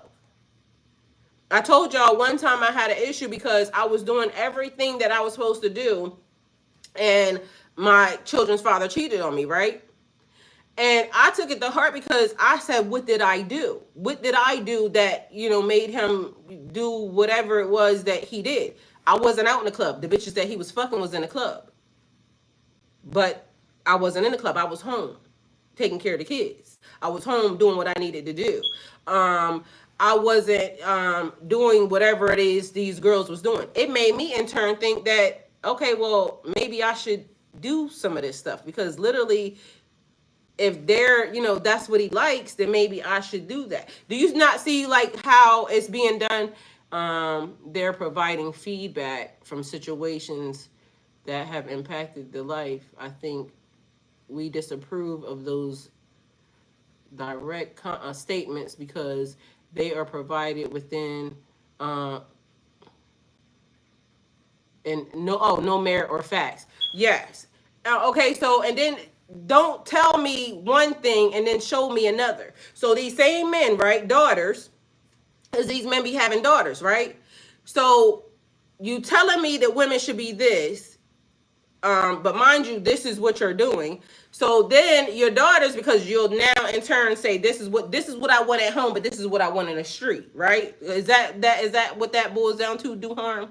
You want this in the street or in the limelight, but this is what you want at home. Like, it's kind of throwing everybody or everything off, because you're saying this, but this is your action. So why do you feel like you should get online and tell me that, oh, I should be a certain type of woman, I should dress this way, I should do all of these things,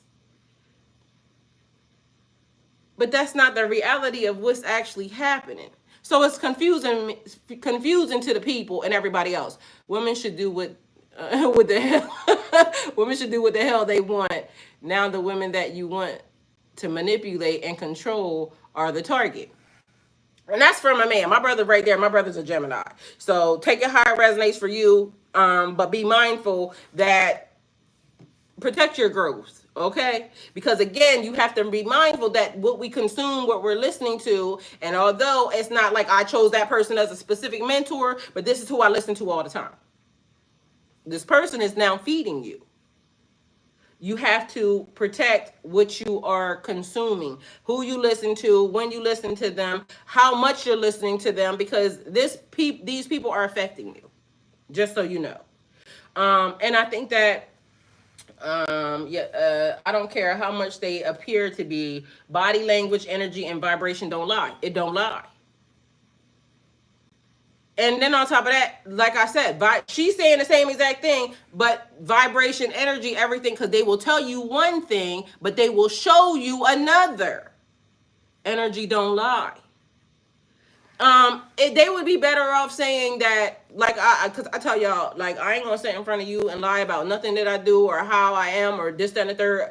God is not through with me yet. I don't have it all together. I'm not gonna sit up here and say, oh, I'm this, that, and the third, yada yada. Because in my mind, right, this is what I told y'all even before. How is somebody gonna teach you how to manifest something that's never manifested anything?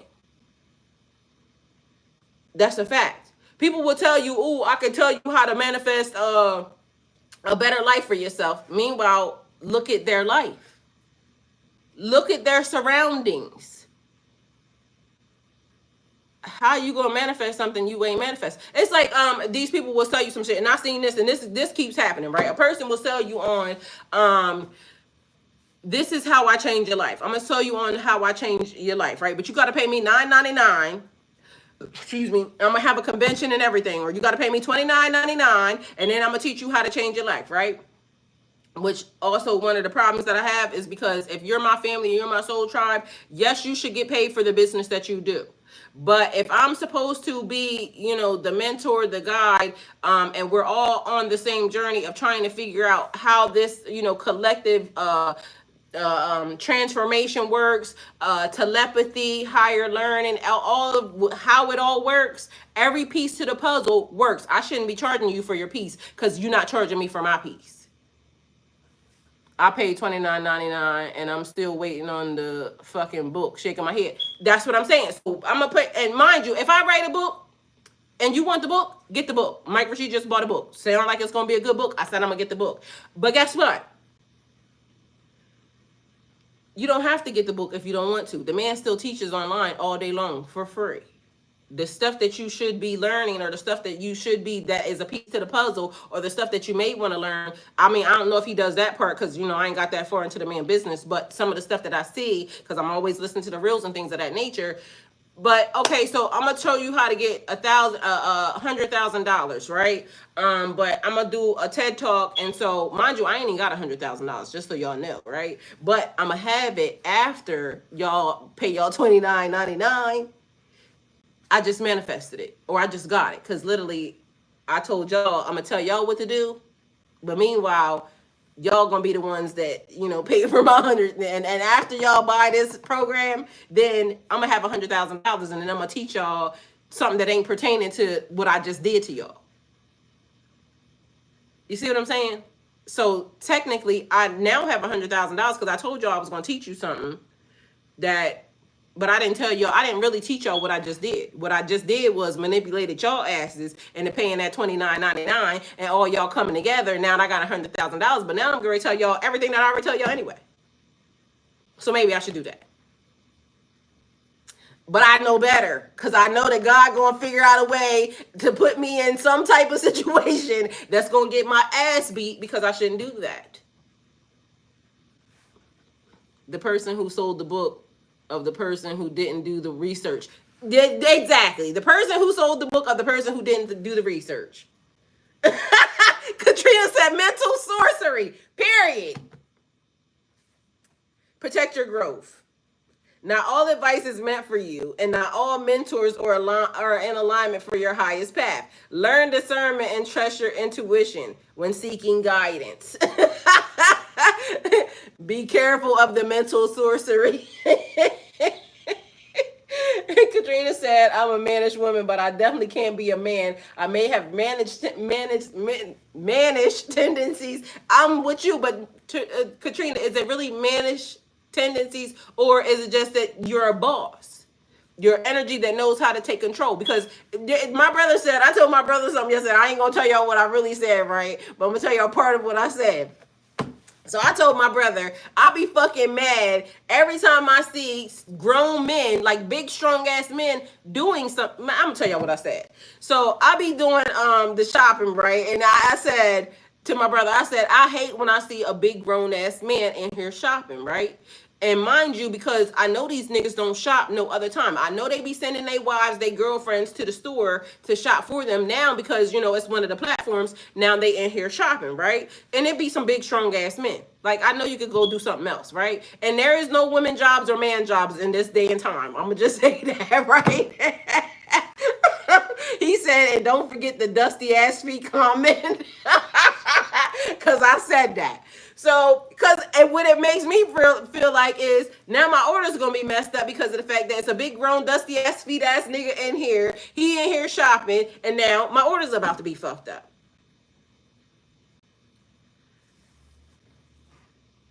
I'm not judging what a person does. I'm totally not judging what a person does, and I don't know why that just irked my nerves. But I said I could never date none of them. My brother said, that's because you would be lowering your standards anyway. I don't see you with no nigga that would ever do that. And you're just this type of person. Like, because my brother know what type of person I am. Like, I'll go get it. But, like, for me, I have certain standards of, you know, the way I live, the way I date, the way I have standards. And the things that, it's just the way I've been my whole entire life. No, never mind. I can sit in front of y'all and look like this, but don't get it fucked up. Like, don't get it fucked up. Mind you, I have done a lot that I can say, I've done this, I've done this, I've done this. I've given people the game for free. And when I was in trucking and everything, people would tell me, like, why are you giving people that information? You could charge people for that. My blessings don't come from the people. My blessings come from God.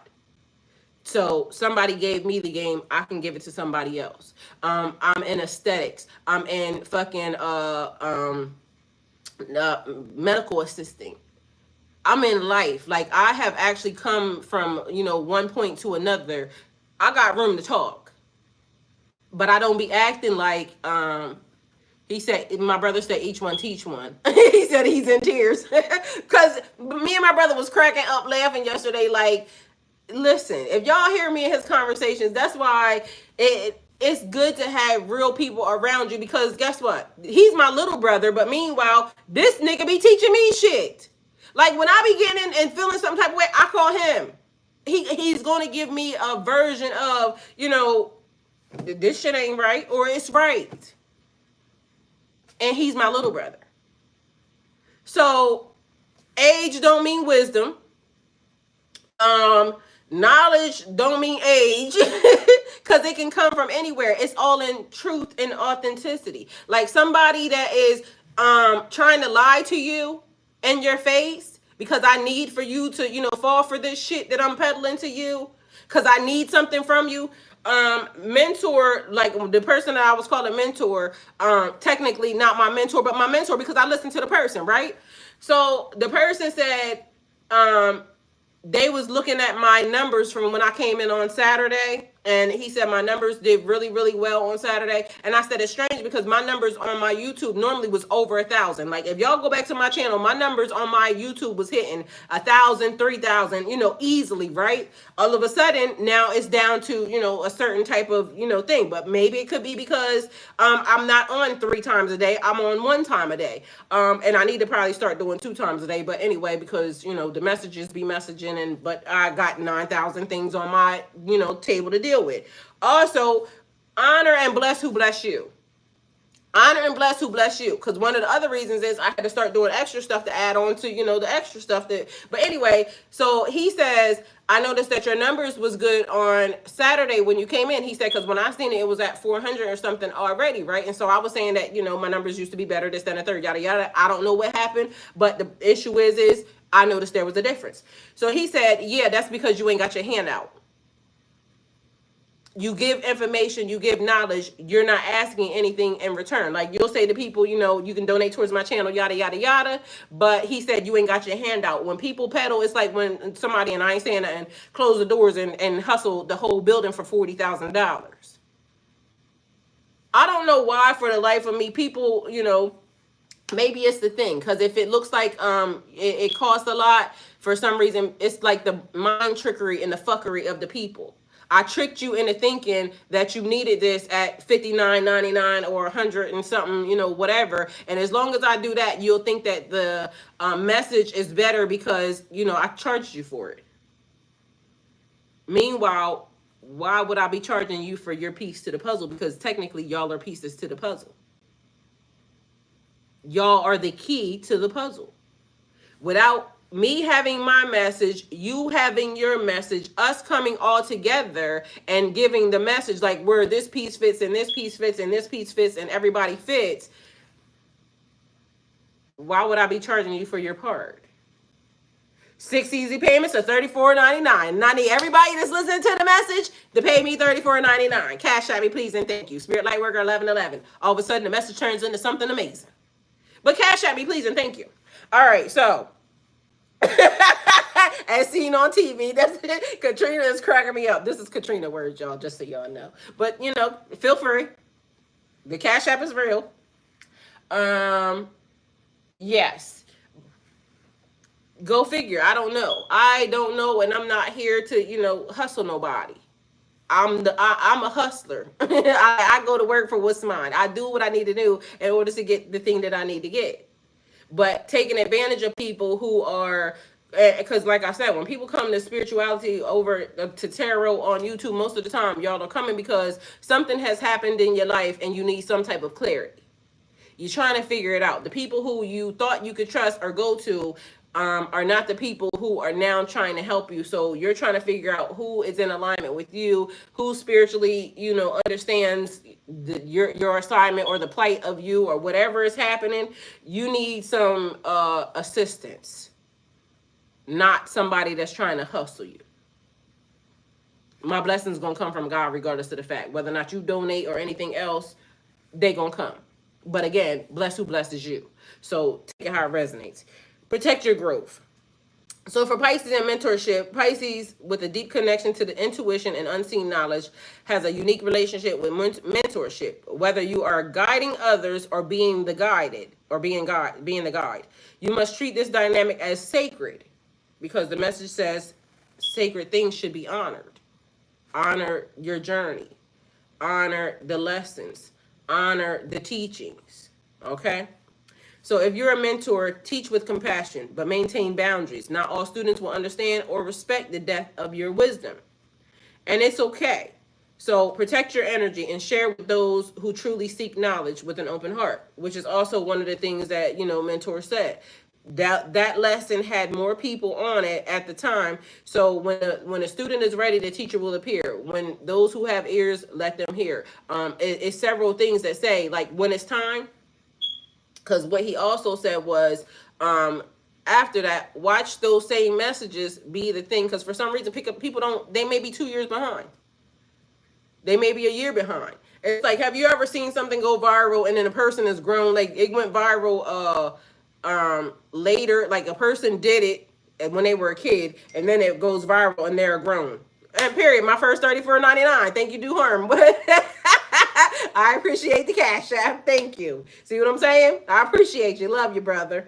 It don't go viral until bless who bless you. Apparently, I blessed him with a message. But he gave me a message yesterday. I got violated. I should have ran. The thing goes viral, but it was filmed when they were a kid, and now they are an adult, right? And so it's like, how come it didn't work back then? How come it didn't go viral back then?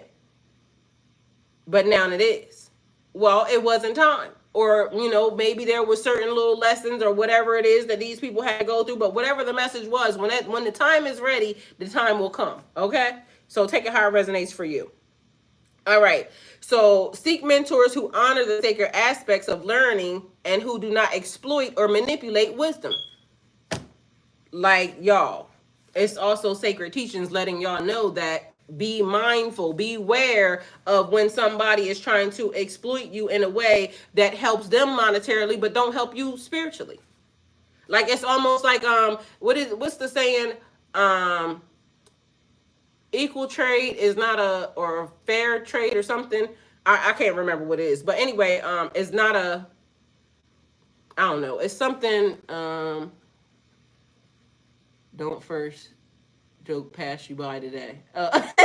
He said, don't let this joke pass you by today, and period. And period. He said, April Fools. Go to school. Tell your teacher she's a fool. What's the message? Either way, see what I'm saying? I can't remember none of this shit. But literally, be mindful. Seek mentors who honor the sacred aspects, learning, and who do not exploit or manipulate wisdom for their own gain. So for 6 easy payments of $34.99, I can teach you how to manifest something you ain't never manifested before. It's gonna work. I promise you. But meanwhile, Trust your inner knowledge to guide you towards the right teacher, because the right teacher will put you in the right state of mind. They will also, you will see the elevation in your life, the growth, not just the loss of your pockets. Because, you know, we're going to close these doors and we need $40,000 and everybody's growing around here but you. Y'all see it all the time. I know y'all have seen it before. Everybody is growing. Everybody is gaining. Meanwhile, the little old lady, you know, that sits in the building that's been there for 9,000 years still live in a raggedy ass house. But meanwhile, the building, oh, even swap is no swindle, period. You gave me $34.99, I'll give you the game. Meanwhile, I need you because you are part of the game. See, this is the way this channel works, because at the end of the day, I can't continue on, you know, elevating or ascending until y'all tell me what happened to y'all through the day, the next day, or the day before, that now connected to where we are, you know, at this moment in time and where we're going. I need y'all help. So I'm not just going to sit up here and, you know, preach to y'all and tell y'all that, you know, you can't do this or you can't do that. No, I need you to know where your journey is leading you. Because if I tell y'all that y'all can't do something and this is what's happening, that means that all y'all are on the same journey, on the same pathway. All of y'all are not on the same journey and on the same pathway. So I can't teach one message that is specifically for this is the journey. No, the message got to be for everybody. I love you guys. Reciprocity or busy. Have a beautiful day. See you guys later on. I love you, Athena. Tell Chucky I said hey. So if you're the student, seek mentors who honor the sacred aspects of learning and who do not exploit the manipulation or wisdom for their own gain. Trust your inner knowledge to guide you towards the right teacher. Today's reflection. Mentorship is not just about passing on skills or knowledge. It is the exchange of energy. Trust and sacred wisdom are definitely a part of this role. So honor it. Give it the honor that it deserves. Whether as a mentor or as a student, take time to reflect on the sacred responsibility that comes with guiding and being guided, because we're all on the journey. Not the same journey. Could be a similar journey. Not the same pathway. Check my Cash App. Let me see. He said check your Cash App.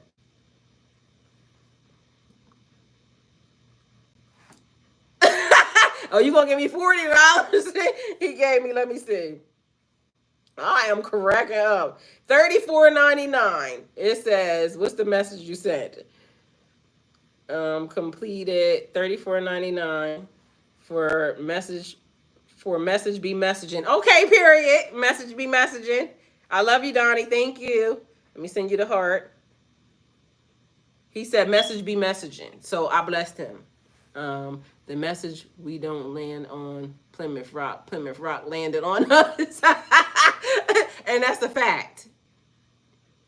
And that got so many different backgrounds and layers to it that even playing out even today. Because we didn't land on Plymouth Rock. Plymouth Rock landed on us. He ain't lying. So the sacred exchange of energy and mentorship, because like I told y'all, that's my younger brother. But mind you, for $34.99, I could teach you about Plymouth Rock. That's my younger brother. But literally yesterday, I had a whole conversation and exchange with him, because what else was we talking about, Donnie, yesterday? It had something to do with like the understanding of people. Sometimes y'all don't understand, like a person can come into your life and turn your life upside down, right? But conditioning, because we was talking about relationships and things of that nature, right? A person will condemn you for not just putting up with their bullshit. Meanwhile, sometimes we end up in relationships with people knowing this shit ain't going nowhere at all, period. It's trials and tribulations right from the beginning. We're not compatible right from the beginning. But it's like acceptance. That's what we was talking about. He said, now send that back. It's mine now. I got you. What you will put up with. What you will just now, drink your water, Pisces. What you will put up with, knowing, and again, the sacred exchange of energy and mentorship, because we're exchanging energy. And So you know that something is not meant for you right from the beginning. You and this person, y'all may have, good sexual exchange, right? Y'all may have good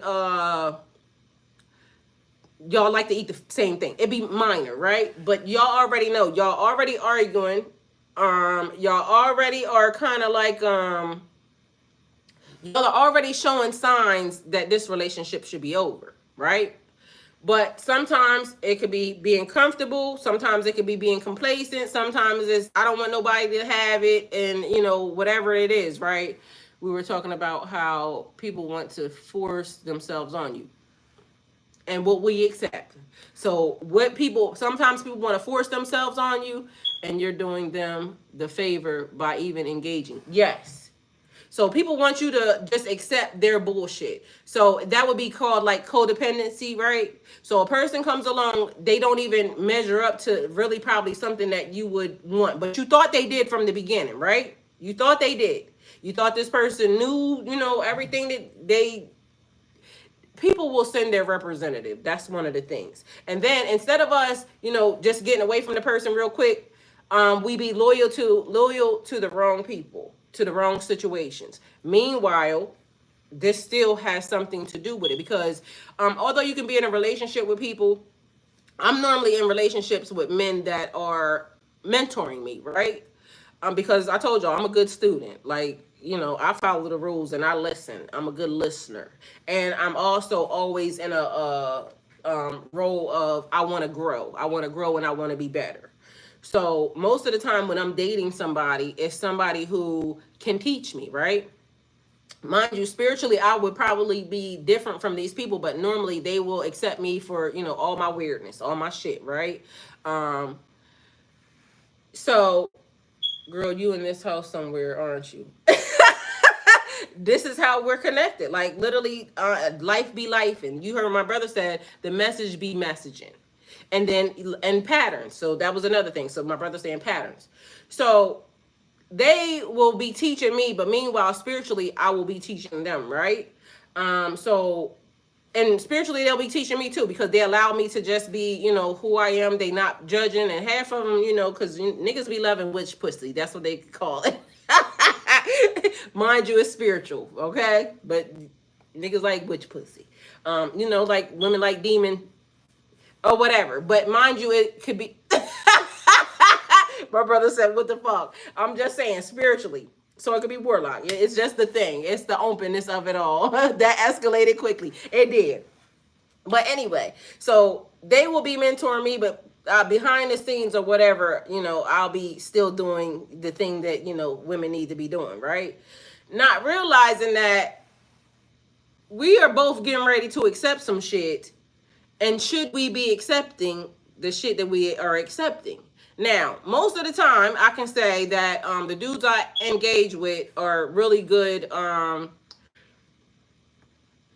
energies. They live in the light, sleep on the dark side. So they be doing they shit, but they, are probably on their business, really, right? Because I be messing with, people that be having shit, right?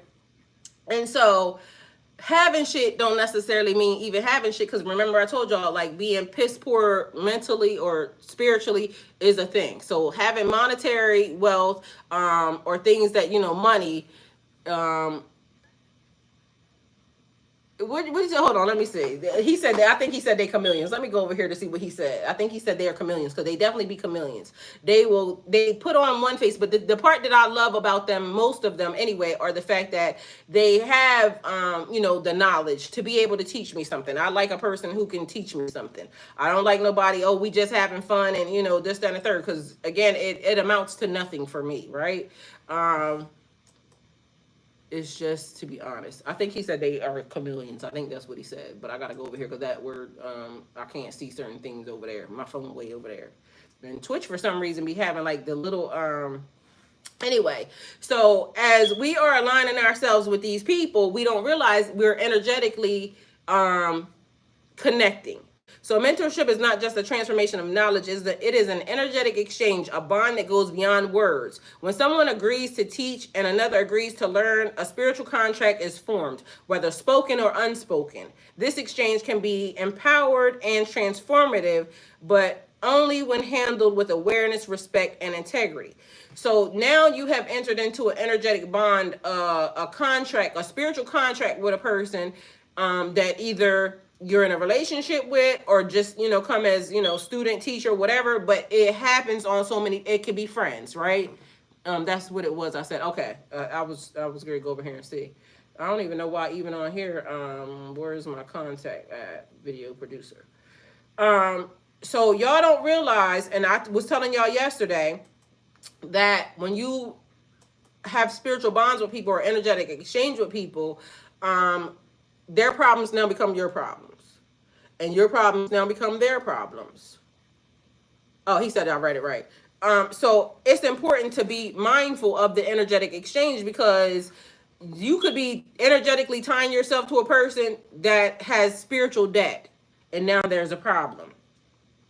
Wisdom and knowledge. A mentor passes down insights, experiences, and teachings, because we could talk about this as just a person who is teacher and student, but I need for y'all to see it where it's, connected to your life just every day. A mentor passes down insights, experiences, and teachings that a student may not yet have encountered. But this is more than just words. It is a transmission of an understanding that can change the way that the student perceives and interacts with the world. So the last person, not the very last person, but the one that I told y'all that taught me trucking, right? Changed my fucking life. Because the pathway that I was on was medical assisting, and I had moved from Delaware to Dallas. I was doing medical assistant. So this person now comes into my life, and they show me a different insight, a different, job, a different arena, what is it, career, a different career pathway, right? But this different career pathway has different types of money. Like, this money is way, way different, because it's something that I never, had touched before. And it was something where, at any given my one day, one of my loads was $32,000 overnight. I shit you not. Mind you, in that same week, it was two loads. One was $25,000. One was $32,000. Both of these things come with, we were changing Detroit. They have, where they have the car industry there, right? And so, what was happening was they was changing their molds on the way they did some of the cars, right? So we picked up the mold from a port.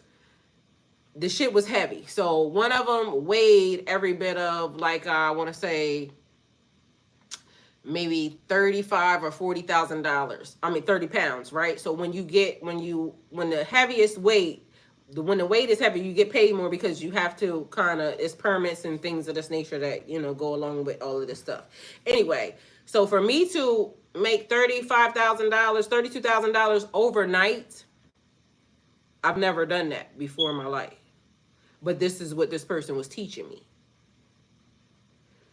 No spiritual food to feed me, so I end up boulder dragging, all for the sake of fun. Yes, and this is where, mind you, what my brother actually was just saying, how what we allow, and the things that, happen right in our face, like, it's showing us, okay, this ain't right. The patterns that we are allowing to, people. Because again, you could be in a relationship with one person, they have this this particular way about them. You end up in another relationship, these people have this particular way about them, and you keep picking the same energies. But it's almost like that energy is seeking you. Like, that energy, this is one of the lessons. So in this lifetime, this is something that you have to learn to deal with. Like I told y'all, I may make piss poor decisions when it comes to relationships, because, I choose people who, treat me a certain type of way. Which is, I should get people, want people that treat me a certain type of way, but there's something else that goes along with it that makes me not see certain things about these people. Or maybe I see it and, I just choose to still touch the stove, because I be touching the stove. But there's a pattern here that has, kind of now, me and my brother was talking one day. This is where the bald head ass niggas came in with. Something's wrong with these types of energies. Maybe not all of them, but they was all bald headed. Now, will a nigga with hair come in and do the same thing? Probably, I don't know, maybe. But we ain't gonna say it. We gonna say that as soon as we start to notice the pattern, even with the ones that got hair, we gonna start to say, my brother said all of them, and period, all of them. So what does that mean? Could that be me? If that's the common denominator, then maybe it's me. Hell, all niggas with hair, we are we are loyal. Y'all, my brother will tell y'all the truth. So I'm gonna just leave it at that. The mere presence of a mentor influences the student. Be mindful of that.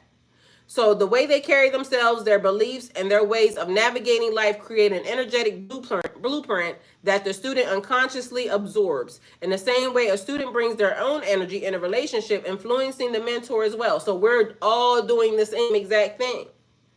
Like y'all are influencing me, I'm influencing y'all. The fact that we have a conversation.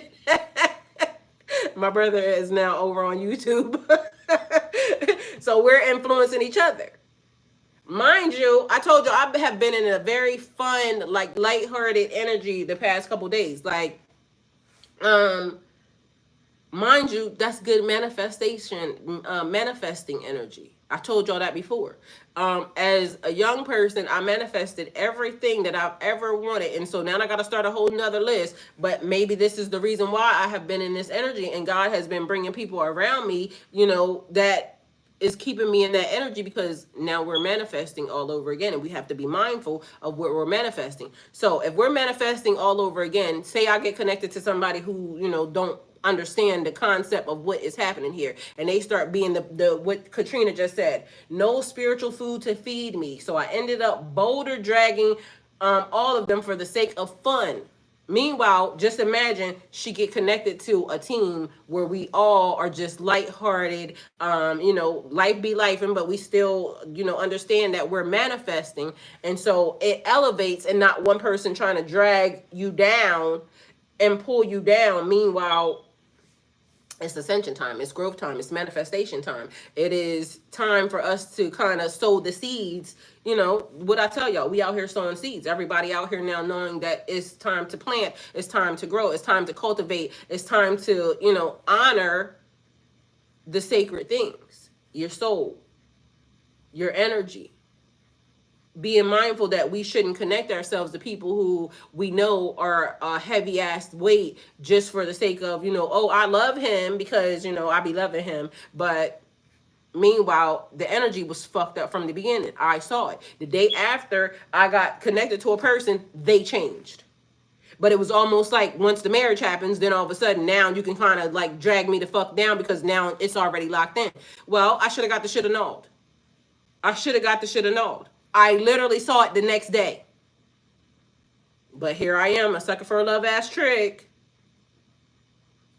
And stayed around too long. And then guess what? It created a whole havoc of my energy and an energetic tie where now y'all see me online crying like a motherfucker. But guess what? I could have stopped the shit from the beginning. I could have stopped the shit when my brother said, don't do that. Because God sent people to say, don't do that. My brother, my mom, everybody. Don't do that. You got too much going for you right now, because literally certain people will see that you're, and it could not even be materialistic things. I had peace like no other. And now I got havoc and chaos in my fucking life because a nigga like doing this.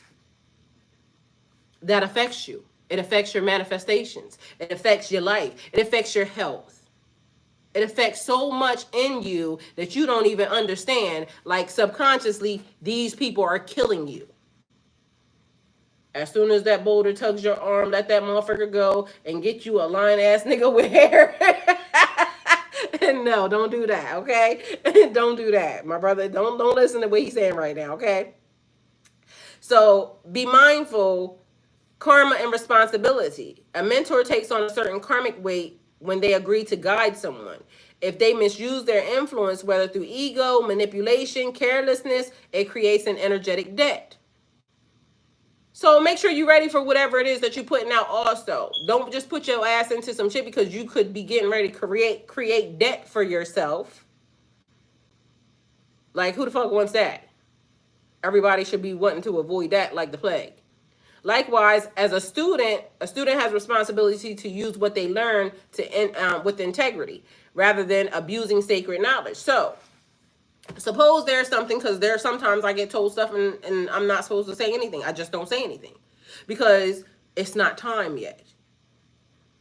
But when I'm giving y'all stuff and maybe might want to share it with somebody else, but the person literally has already demonstrated that they're not for you. Like, they're not for you spiritually, mentally, physically. They're not for your evolution. They're not for you. No bad advice. No bad advice. There's a message in there somewhere. There is definitely a message in there with somewhere, because guess what? You will also know that, okay, so say now I'm not dating the bald-headed niggas, right? So then a nigga with hair come along, and he gonna be like, oh, she gonna take me because, I got hair, so I can still be lying, right?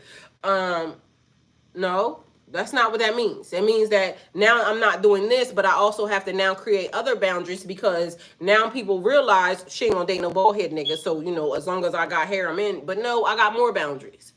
Because not only was the fact that, the bald headed thing came in, it was just a pattern of, the things that I like. And I could like what I like. I could date a bald headed nigga if I chose to, right? But maybe I would date a bald headed nigga that could grow some hair. And that way he can be bald-headed all he want and I can still get what I like. But also, I got to look more into things that are less superficial. Because again, first of all, we like with our eyes first. Like, oh shit, he came with the right color. She said this one is George Jefferson bald. I see your halo. Period. So we got to have other boundaries also. We can't just look with our physical eyes. We got to look with our spiritual eyes. So it could be a bald head nigga that could be the best thing that could ever happen to me, right? Ever in life. But it's spiritually, I got to see with my spiritual eyes and not with my physical eyes. LMOL, she is wild for that. Outline. Out of line, ma'am. No, that's how they be. They be with the George Jefferson. Then they got all this arrogance and shit. Nigga, but you got a George Jefferson. Like, technically, you like 90 and shit, but yet you got fucking arrogant. You're cocky. How you gonna be cocky with a George Jefferson? Like, nigga, go sit your ass down. And go sit your ass in the nursing home. I am cracking up. Like, don't do that. But, they be with the shits, apparently, because they are the prize. I don't like the they are the prize niggas either. Everybody is the prize. But, it'd be the niggas that we're the prize. I'm the prize. Ew. Anyway, so emotional and spiritual transference. A mentor's emotions, fears, and strengths can be subtly imprinted into the student. Similarly, the student's doubts, energy blockages, or even subconscious expectations can affect the mentor. Without awareness, this could lead to emotional entanglement, where unhealthy patterns are exchanged instead of a pure guidance. So, emotional, it's like the ties, the energetic ties are very much important between you and them. But you have to just be made aware of that these things are actually physically happening, because they are happening. It's the same where attention flows, energy goes, or where energy flows, attention goes, or whatever the hell, vice versa, because it's a vice versa thing. If I show you, if I start paying you some attention, my energy's going there. So it's one of the things where, I chose not to pay attention to certain people, but then the universe says, observe. So I'm being a very observant right now, right? And the person may be like, well, she don't like me. Why she watching me? Because I was told to. And it's not that I don't like nobody, because can't nobody on earth say I don't like them. Nobody can say that. There's several people, and I gave y'all a list of 3 people that I would never talk to ever again in life. Anybody that's not on that list, yeah. I don't ever dislike anybody. I can not dislike not like your behavior. But I don't feel like nobody has done anything to me to where, I don't gotta, I can say that. I don't have to like a person's behavior. A person may not like my fucking behavior, shit. But at the end of the day, it leaves room for growing. And just because I said something to you, because like I said before, I can cut your ass out and still help you today. Just because people fail to realize, just because somebody don't like your behavior, somebody checks you in a way, or somebody says something to you, that don't mean they dislike you. A person can love you. A person that really wants to see you win and loves you will check your ass.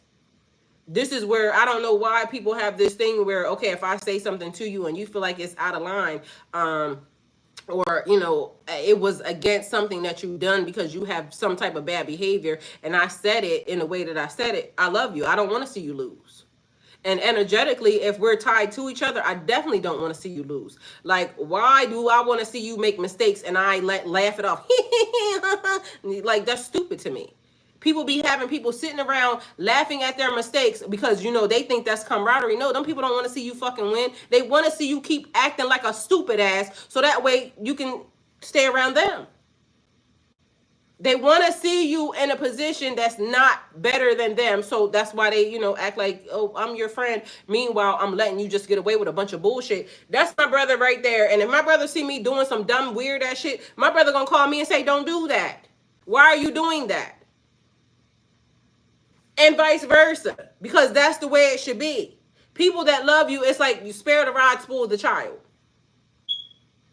If I don't give you no feedback, and again, you could not apply it. You don't got to do what I said, but I still said it because I love you and I don't want to see you like that. Like my brother told me, if you dated somebody like this, it would be a downgrade for you. So why would you do that? Not talking bad about the people or anything else, but why would you let anybody take you back down to levels you've already leveled up from? Like, it don't make sense. So if my brother see me dating out of my range of who I should date, my brother's going to say something. Not because he wants to disrespect my person or any of that at all, period. Because my brother also understands the quality of a person who can, get it out the mud. So if it's a good person who is literally like, and my brother sees, okay, that person, wherever they are, that's not where they should be, or that's not where they're meant to stay, so we not judging what nobody do. That's not what we do. But if my brother sees or my kids see, like, what I'm saying, nah, that's not what's up. They gonna say that. And I could say, okay, well, I'm glad that you said that, but know that when the shit happened, I gotta wear that badge. Because literally, I told y'all, my brother told me not to do something, not to marry the nigga that I married. Mind you, before it even happened. Don't stay here with the nigga. Don't do this. Don't do that. Told me every bit of it. Mind you, I came right here, even when I was crying and everything else and everything. When sugar turned to shit, Donnie, you like that one, didn't you? When sugar turned to shit, I came right here to y'all and I told y'all I had already got the warning. I already knew better, but I was, love and loyalty and this, then a third and all this other shit and whatever. Sat here in front of y'all and told y'all I got to be accountable for the shit that I did. I fucked up my life because I let this person involved in my area, and not for nothing, person could have been smart as a whip, but guess what? That person and me was definitely not in alignment. I had already done things that, this person is always wishing on a hope and a dream, yada, yada, yada. But we was not in the same, like, I had already leveled up from that person. But here I go. My brother told me. And so I had to eat that sandwich cold. Like, no heat, no nothing. I had to eat that sandwich cold. That island that I got put on by myself that I'm still trying to come off of, cold. Players fuck up. So I'm not going to sit here and tell y'all that sometimes, spiritually you're going to be, just hearing the signs, seeing the symbols, listening, like you might miss a few, or you might even get them and you still might say, fuck that sign. Like, that sign ain't going to do shit with me. I'm still going to do this shit. But you have to be accountable for that shit. You have to take the lesson. You have to see it for what it was. It was my shit. I fucked my shit up. But I'm also the one that's now fighting hard to get it back. Even though my brother told me not to do that, you know what my brother did? Still help me. That's what people do that really actually love you. Because he could have said, no, I told you not to do that, and I'm not fucking help you. I watched you do this bullshit, and I told you not to do it. I'm not helping you. My brother cash apping me money. I owe him money. Still help me. That's how, like, literally, but my brother knows that I understand I did that shit. My brother also knows that I'm going to fix that shit. If it's the last fucking thing I do on my dying bed, I promise you I won't be in the same position today that I was fucking when 3 years ago when I did that shit, or even 3 years from now. I promise you I won't. Love you, Donnie. See you later. You have had an amazing stream. Thank you. But I have to be accountable for that. And that's my brother. And like, he could have just said, you know, fuck it. Like, you did that shit. I told you not to do it. But I see who helps me. I see who even, you know, in the process, like, and I said, that's my youngest brother. That's my younger brother. So spiritually, you have to be mindful. Sacred things should be honored. The people who help you, the people who show you grace, even when you don't show yourself grace, honor those connections. So as a mentor, be mindful of what and how you teach. Every word carries an energetic signature. Every word carries an energetic signature.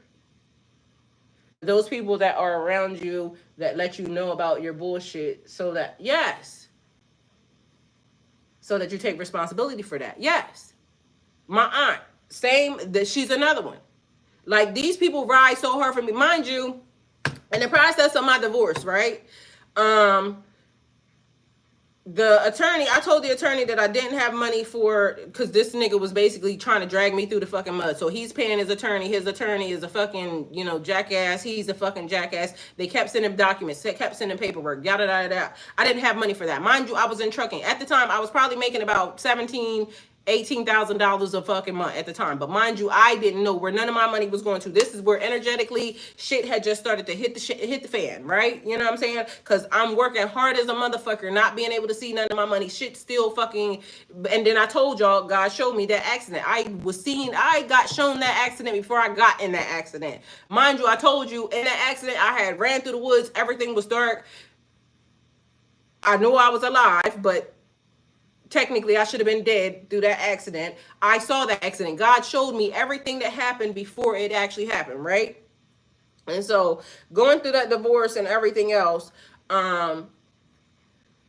my aunt, after the fact, because I didn't have money and I got sat right in here in front of y'all, and I came and told y'all, I got sat right in here in front of y'all, didn't have none of the money that, you know, I was making at the time, and this is what I was doing. YouTube actually had made me enough money that I was able to pay one of my mortgages, not all of them, just one, right? So God had been really showing me, like, I'm rocking with you this whole entire way. I know all this bad stuff is happening to you, but it's not as bad as you think. And I'm going to make sure that you're taken care of even in the process, because I have been being taken care of even in the process, right? So anyway, long story short, after that divorce, I had already told my attorney I didn't have no money. The money that I had already given to my attorney, $3,000 that I had gave to the old attorney that I told y'all for some reason this nigga was sinking my ship, literally fucking up everything, because this nigga did nothing, a white guy. The $3,000 that I had gave that attorney, I told him that was all the money I had, right? So the thing that I didn't tell y'all was, when that divorce was final, I ended up owing the attorney that I told I had no more money, $8,000. How the fuck I owe you $8,000 when I told you I didn't have no money but the $3,000 that I had already given? Mind you, I had no job, I had no nothing. So what the fuck was I supposed to do? Because they want their money, right? Like, why the fuck would you run me up a bill? But, I mean, I can't say nothing. The man did his motherfucking job. He did his job. He did his thing, right? But everybody, so many people have tried to attack me for this house. It don't make no sense. Like, I don't know why. And I told y'all, when I first got this house, I literally put the first thing, God's house, right? God's house. Wasn't mine. I don't know how I got it. I was given it. It was gifted to me by God, literally, because the first house that I wanted had fell through. This is the one I got here. When I dreamed of a house, when I manifested a house, when I was a child, it was all white. When I hit that corner, this one was all white. Didn't know that it had a pool. Didn't know that it had none of the things that, you know, whatever, right? I told that man I had no money. But when the divorce was over, I owed him $8,000. So that's $8,000, $9,000, $10,000, $11,000 that I paid on a fucking divorce from a nigga that knew that all my shit was my shit. And mind you, I could have had my $11,000. He could have had his $11,000. We could have just separate parted ways. But instead, he wanted to be a bitch. Okay. Neither here nor there, because the man knew that his intentions was not right from the beginning. But this is how people will fucking fight you, because they want to see you lose. Okay, they want to see you lose. Now, we both lost. All right. Anyway, long story short, I called. This is the same aunt that I told y'all one point in time. Another nigga took money. The nigga that I told y'all gave me the truck back in the day. He was going to give me the $14,000 I asked for the truck instead. That nigga, my aunt came and brought me $20,000, right? And I bought another truck, another trailer. Lady didn't say nothing. She just told me when the time was back, when I was able to get it, give it back. I paid her back that $20,000, kept it pushing, right?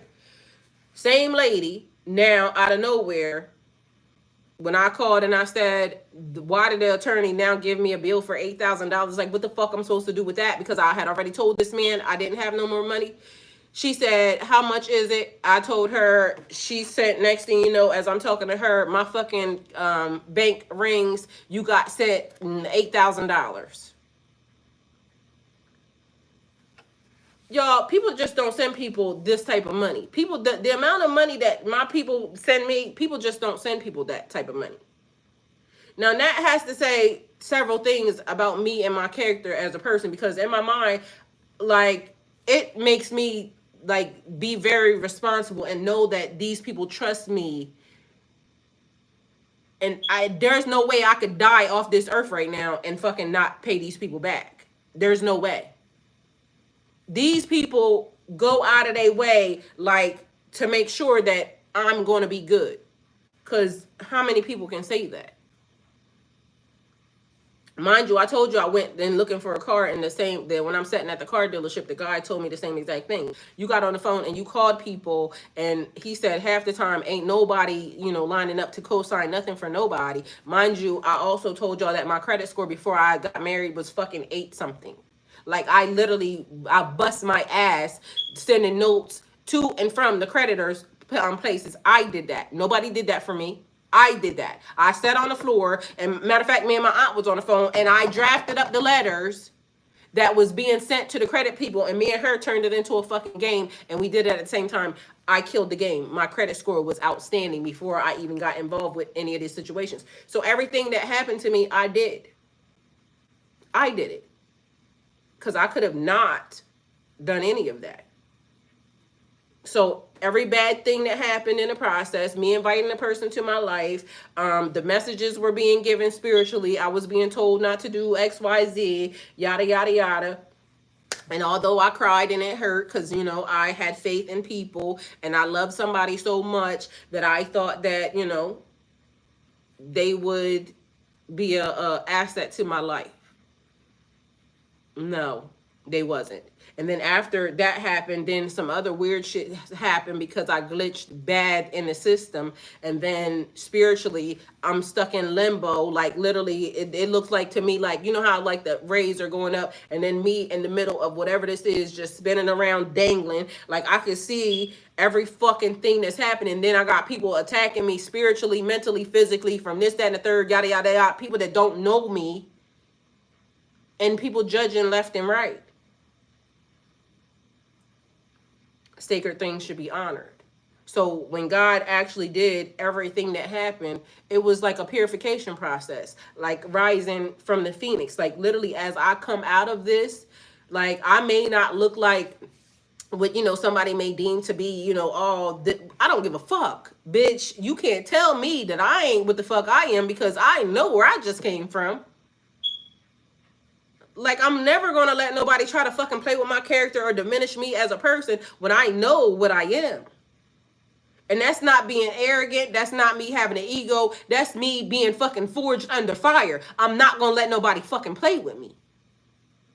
Today, tomorrow, next week. I ain't going to let nobody play with me.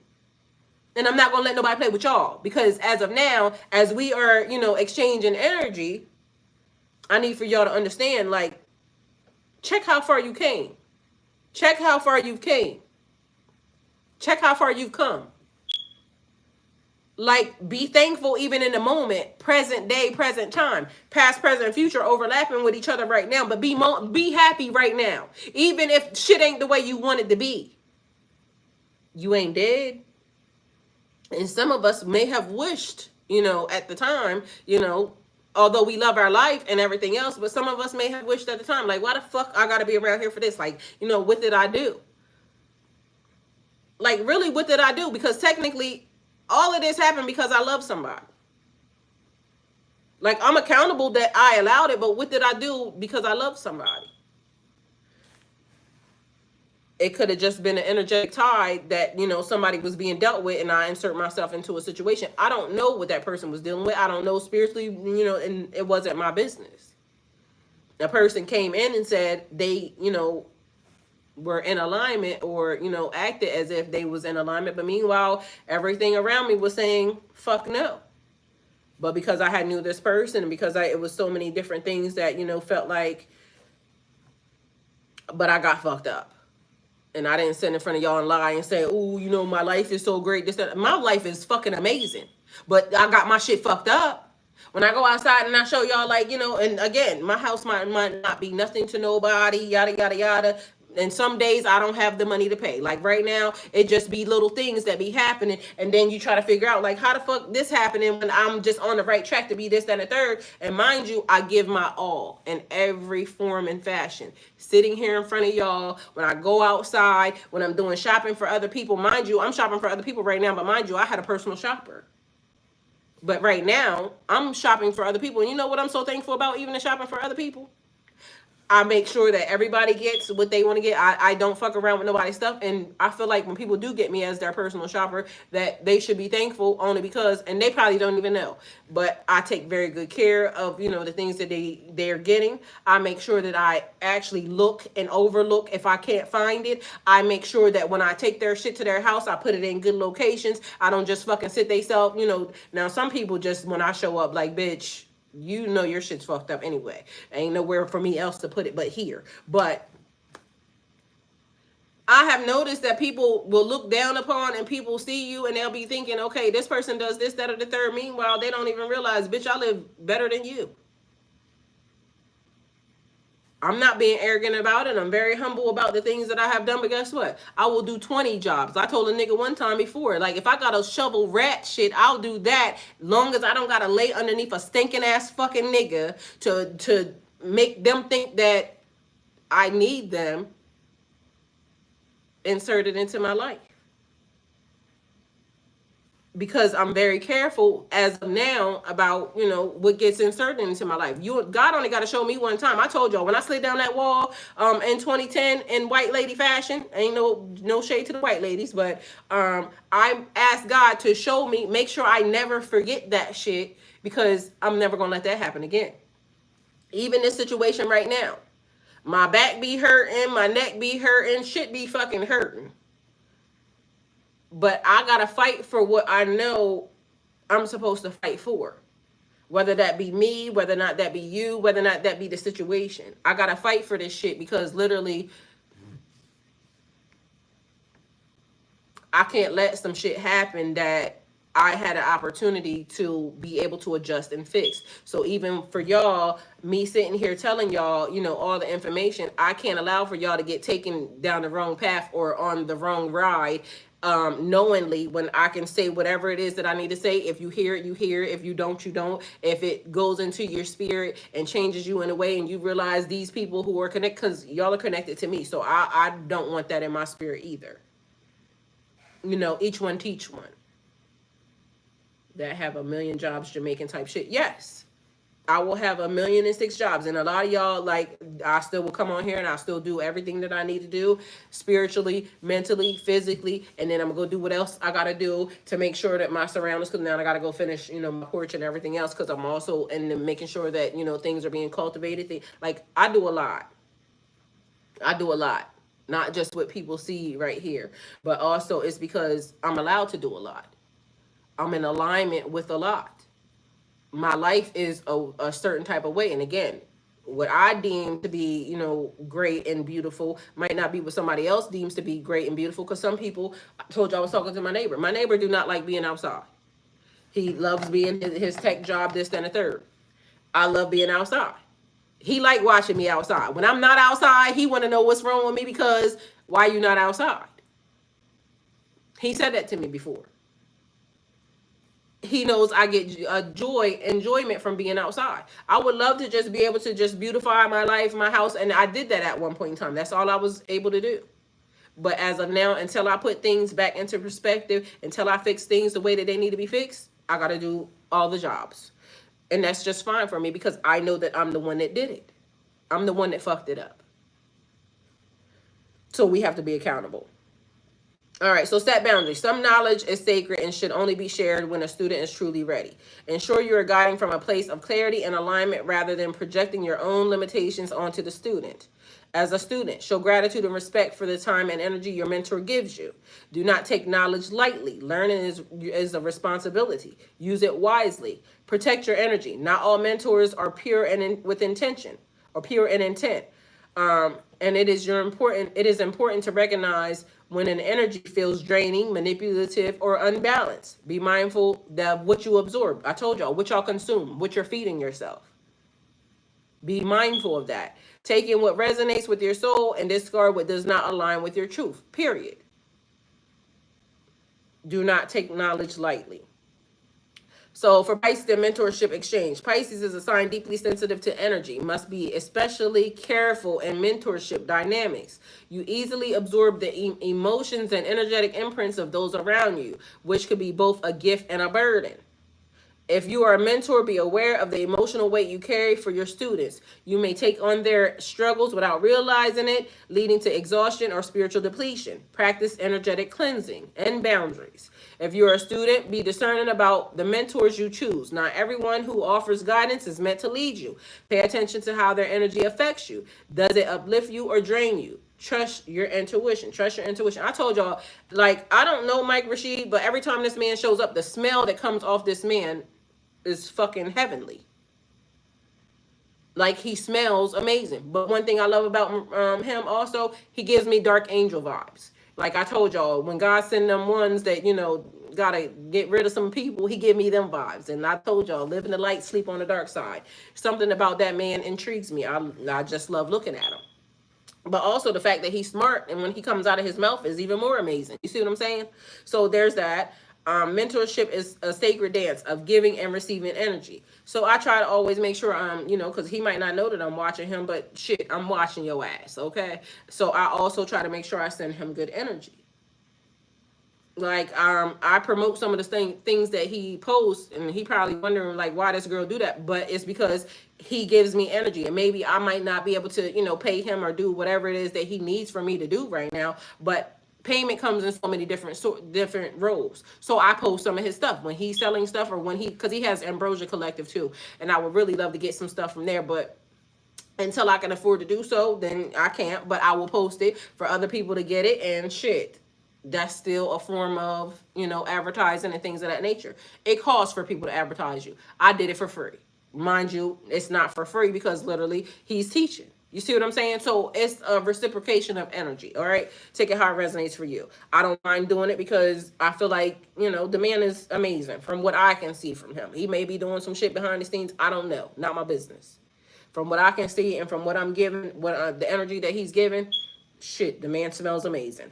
Mentorship is a sacred dance, giving and receiving energy. You're engaging in this exchange consciously.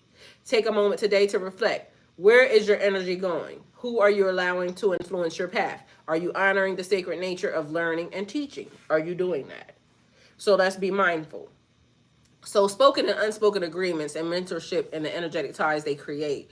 Mentorship is more than just a relationship between the teacher and the student. It is a spiritual contract, whether explicitly spoken or silently understood. This contract creates energy ties that can last far beyond the lessons exchanged, influencing both individuals on levels they may not even be aware of. Again, because we don't really fully understand how spiritual contracts even work. I may have entered into a spiritual contract with this man, just by even coming across something. The minute I DM'd him saying something, yada, yada, mind you, I had a dream about the nigga one night.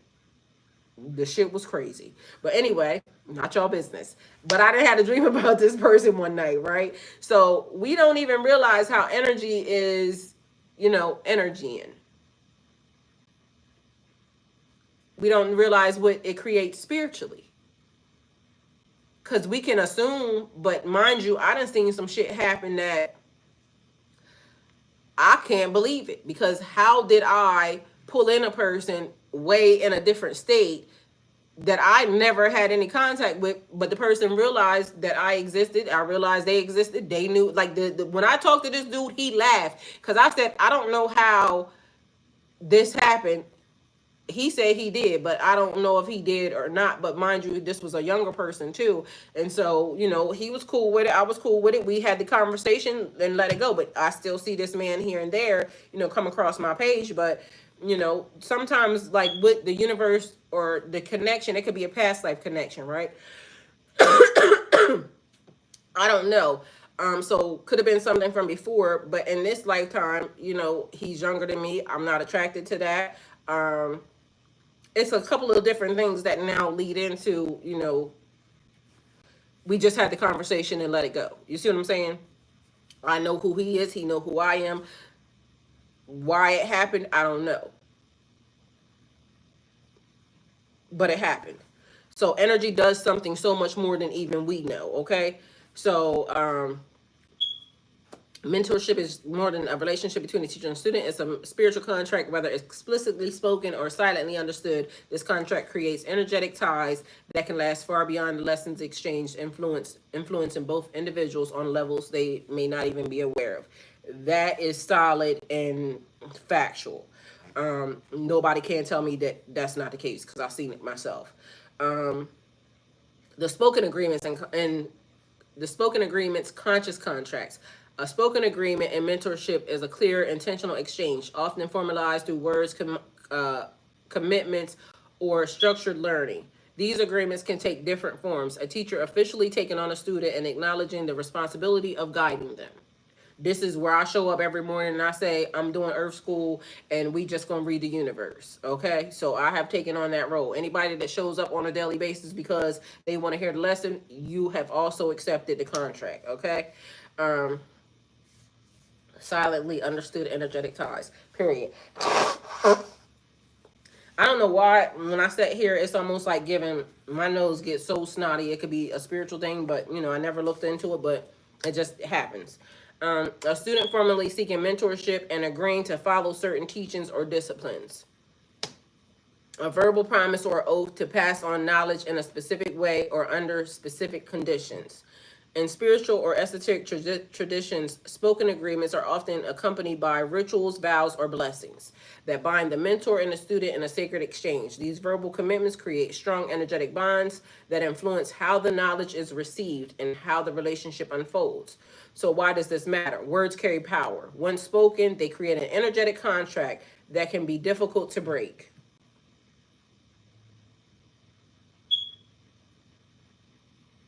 Be mindful. Spoken or unspoken.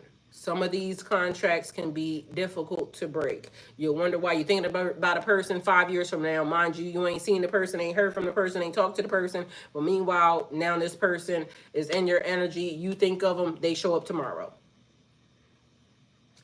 And be mindful, because I'm sure that happened to y'all multiple times. Y'all thought of something or said something, and then all of a sudden it's fucking happening. A mentor who speaks a commitment to a student is taking on a karmic responsibility to guide them with integrity. A student who agrees to be mentored is accepting the energetic influence in their life, whether they realize it or not. So when y'all showed up, y'all, that's why I'm very transparent with y'all on what's actually happening. And also because it kind of helps us grow and elevate spiritually, because now we're starting to realize how much or how closely tied we actually are. Excuse me. The unspoken agreement, soul level connections. Not all mentorship contracts are spoken. Some are felt, understood, and carried out without even being verbalized. These unspoken agreements are often subconscious or intuitive. A student naturally follows a mentor's guidance without even formally asking for it. Happens all the time. Y'all start doing stuff because you have ran across somebody, it resonated with you. Now you have inserted yourself into the system, not realizing, unspoken, you have now committed to something with this person. Energetic ties exist. Energetic recognition. Two souls who have met before in past lifetimes continue to work in this lifetime. That is a big thing. It's almost like a person when you feel like I've met this person before, I know this person, I had to have run across this person before. But you know you haven't met this person. Could be past life ties. But there's also agreements that you made that you could have made even then that now is playing out or playing out in this lifetime, and you gotta finish the assignment. So, sacred trust. A student knows they are meant to learn from a mentor without needing explicit confirmation. You just know that you know that you know that this person is in alignment with the things that you need to be taught or something that you should be shown. This is why I'm in observation mode for some people. These unspoken agreements often occur in spiritual, artistic, or deeply personal mentorships, where a teacher and a student naturally fall into a relationship of guidance without formally defining it. So why does this matter? Unspoken agreements create deep energetic ties that can be hard to recognize or to release. If a mentor or a student enters the relationship unconsciously, they may not realize how much energy is being exchanged. This could be where some of y'all get vampired, or some of us have been vampired. Because somebody may know and they see you before you see them. But mind you, some of these people are not on the up and up. So without awareness, power imbalances can form where one person gives too much or unconsciously takes on another's burdens. Because some people be trying to swap some shit with you because they be knowing energetically. And this is where I told y'all yesterday, this demon is losing his shit. Because a person could have already been in the know and subconsciously draining energy from people, you know, vampiric energy vampire, and using energy. I don't get tired. I don't get tired because I'm using other people's shit. Take it how it resonates. The energetic tie creates a mentorship, created in mentorship, whether spoken or unspoken. Mentorship forms energetic cords between the mentor and the student. These cords act as channels through which energy, wisdom, emotions, and even karmic patterns can flow. Y'all know, like when y'all sing a song, y'all, or it's like a chant. Like say you listen to the same song, because I'm a person, I listen to the same song over and over again, but I listen to the same song over and over again because for me, it makes sure that I don't get interrupted or disrupted by, other energy. So when I'm actively, it's like back in, it might have been the 90s, right? Master P. Make it crack like this. Ghetto dope. And certain songs, like I don't know why I like listening to hustle music when I'm in the building form or the building phase. I know why. Because I'm building, right? So I listen to energy that gives you that energy, that empowerment of, the thing that you're trying to do. And so Master P and Silk the Shocker and, that vibe back then put me in a mode, to go get that shit. So you got to be careful of the frequency that you're on also, because if you're in a phase where you're hustling or you're building and you're listening to something that's really putting you in a docile mode or trying to put you in a form of depression, everything is important. Everything is important, because what you fail to realize is these ties, whether or not we talking about mentorship, something that is like I say, I want you to be my mentor. If you listening to it, you have now inserted it into your system. You have to be mindful. Everything is important. Remember when I told y'all, even in life, no job is a small job? I told y'all about trucking, me being in trucking for 10 years. And I told y'all how even the forklift driver, most people would look at them and think that they're, irrelevant. But meanwhile, a forklift driver could disrupt your whole entire day. If you, a pallet, most people don't even think about a pallet. Like, what the fuck is a pallet, right? Mind you, a pallet could fuck up a whole company. If a pallet don't exist for them to pile this shit on and a forklift to pick it up and put it on a truck, it could fuck up everything. So even a pallet is important to the delivery system of how you get and receive your products, how it gets to the store, how it gets to, where it goes next. From the pallet that's being made to get shipped to the actual store that makes the products, and it get put on a pallet and then delivered. Everything's important. There is no small anything. So now it's like looking at the world with a whole different set of eyes, because the doorknob is important to the door, because you can have a door, but the doorknob is what keeps you safe. A door without a doorknob can be pushed wide open, but a doorknob lets you in and out of the house. A doorknob keeps the door locked for the people that, can try to come in. But most people look, oh, you got to have a door. No, you really need a doorknob and a door. Like, the door is the shielding thing that, from the outside looking in, a person may think that I can't get into that. But if you don't have no knob or no lock, that's important. Even the smallest minute thing is important. A student does not just receive information, they absorb the energy, beliefs, and essence of their mentor. A mentor who teaches from a place of wisdom and love instills empowerment and clarity. A mentor who teaches from ego, control, imprints, fear, dependency, or distortion. A mentor who is unaware of their own wounds may unconsciously pass down their own limitations. We are more than amazing. We can do so much more. Remember when I told y'all, even like religion, these things try to keep you in a box. Why you try to put God in a box? God is everything. From the door to the doorknob to the air to the invisible, shadows. God is in everything. So people will say, God's not in that. God's in everything. Everything. And God is so much more than even people even give perception or can perceive. But it's also like what I just said about energy. Energy does so much more than what people even know. Like when you show up, the energy, you could show up in a place and not say nothing to a person. Your energy is talking to that person's energy. Nobody can't tell me that either, because I know for a fact. Like literally, I start to smell. I done pick the person up doing Uber, and a person gets in a car.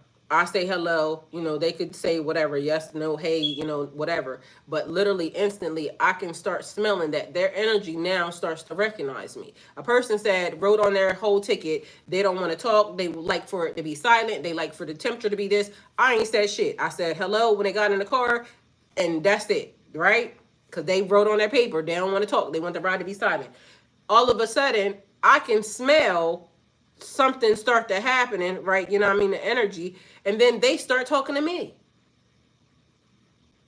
Mind you, they said they didn't want to talk. But the energy started talking. And then they had to talk. So, take it how it resonates for you. You may believe it. You don't have to. I don't care if you do or you don't.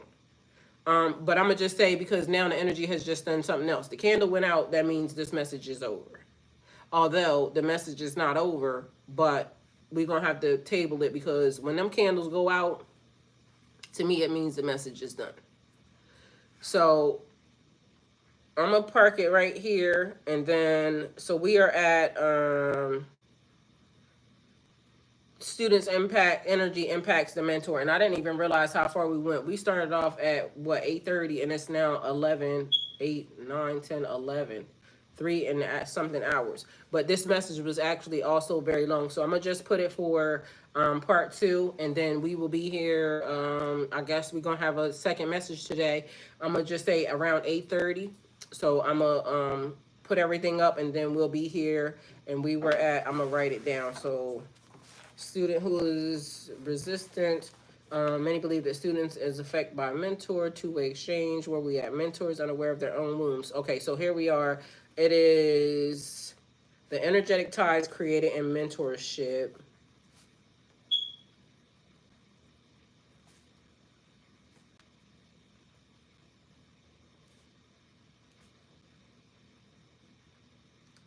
And we were at a mentor who is unaware.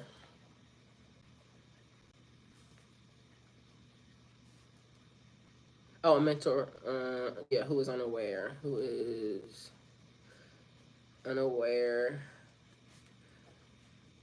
of their own wounds. All right, and then, so we are on part 2. All right, so I love y'all, and I will be seeing y'all later, and I pray that this message change your life for the better.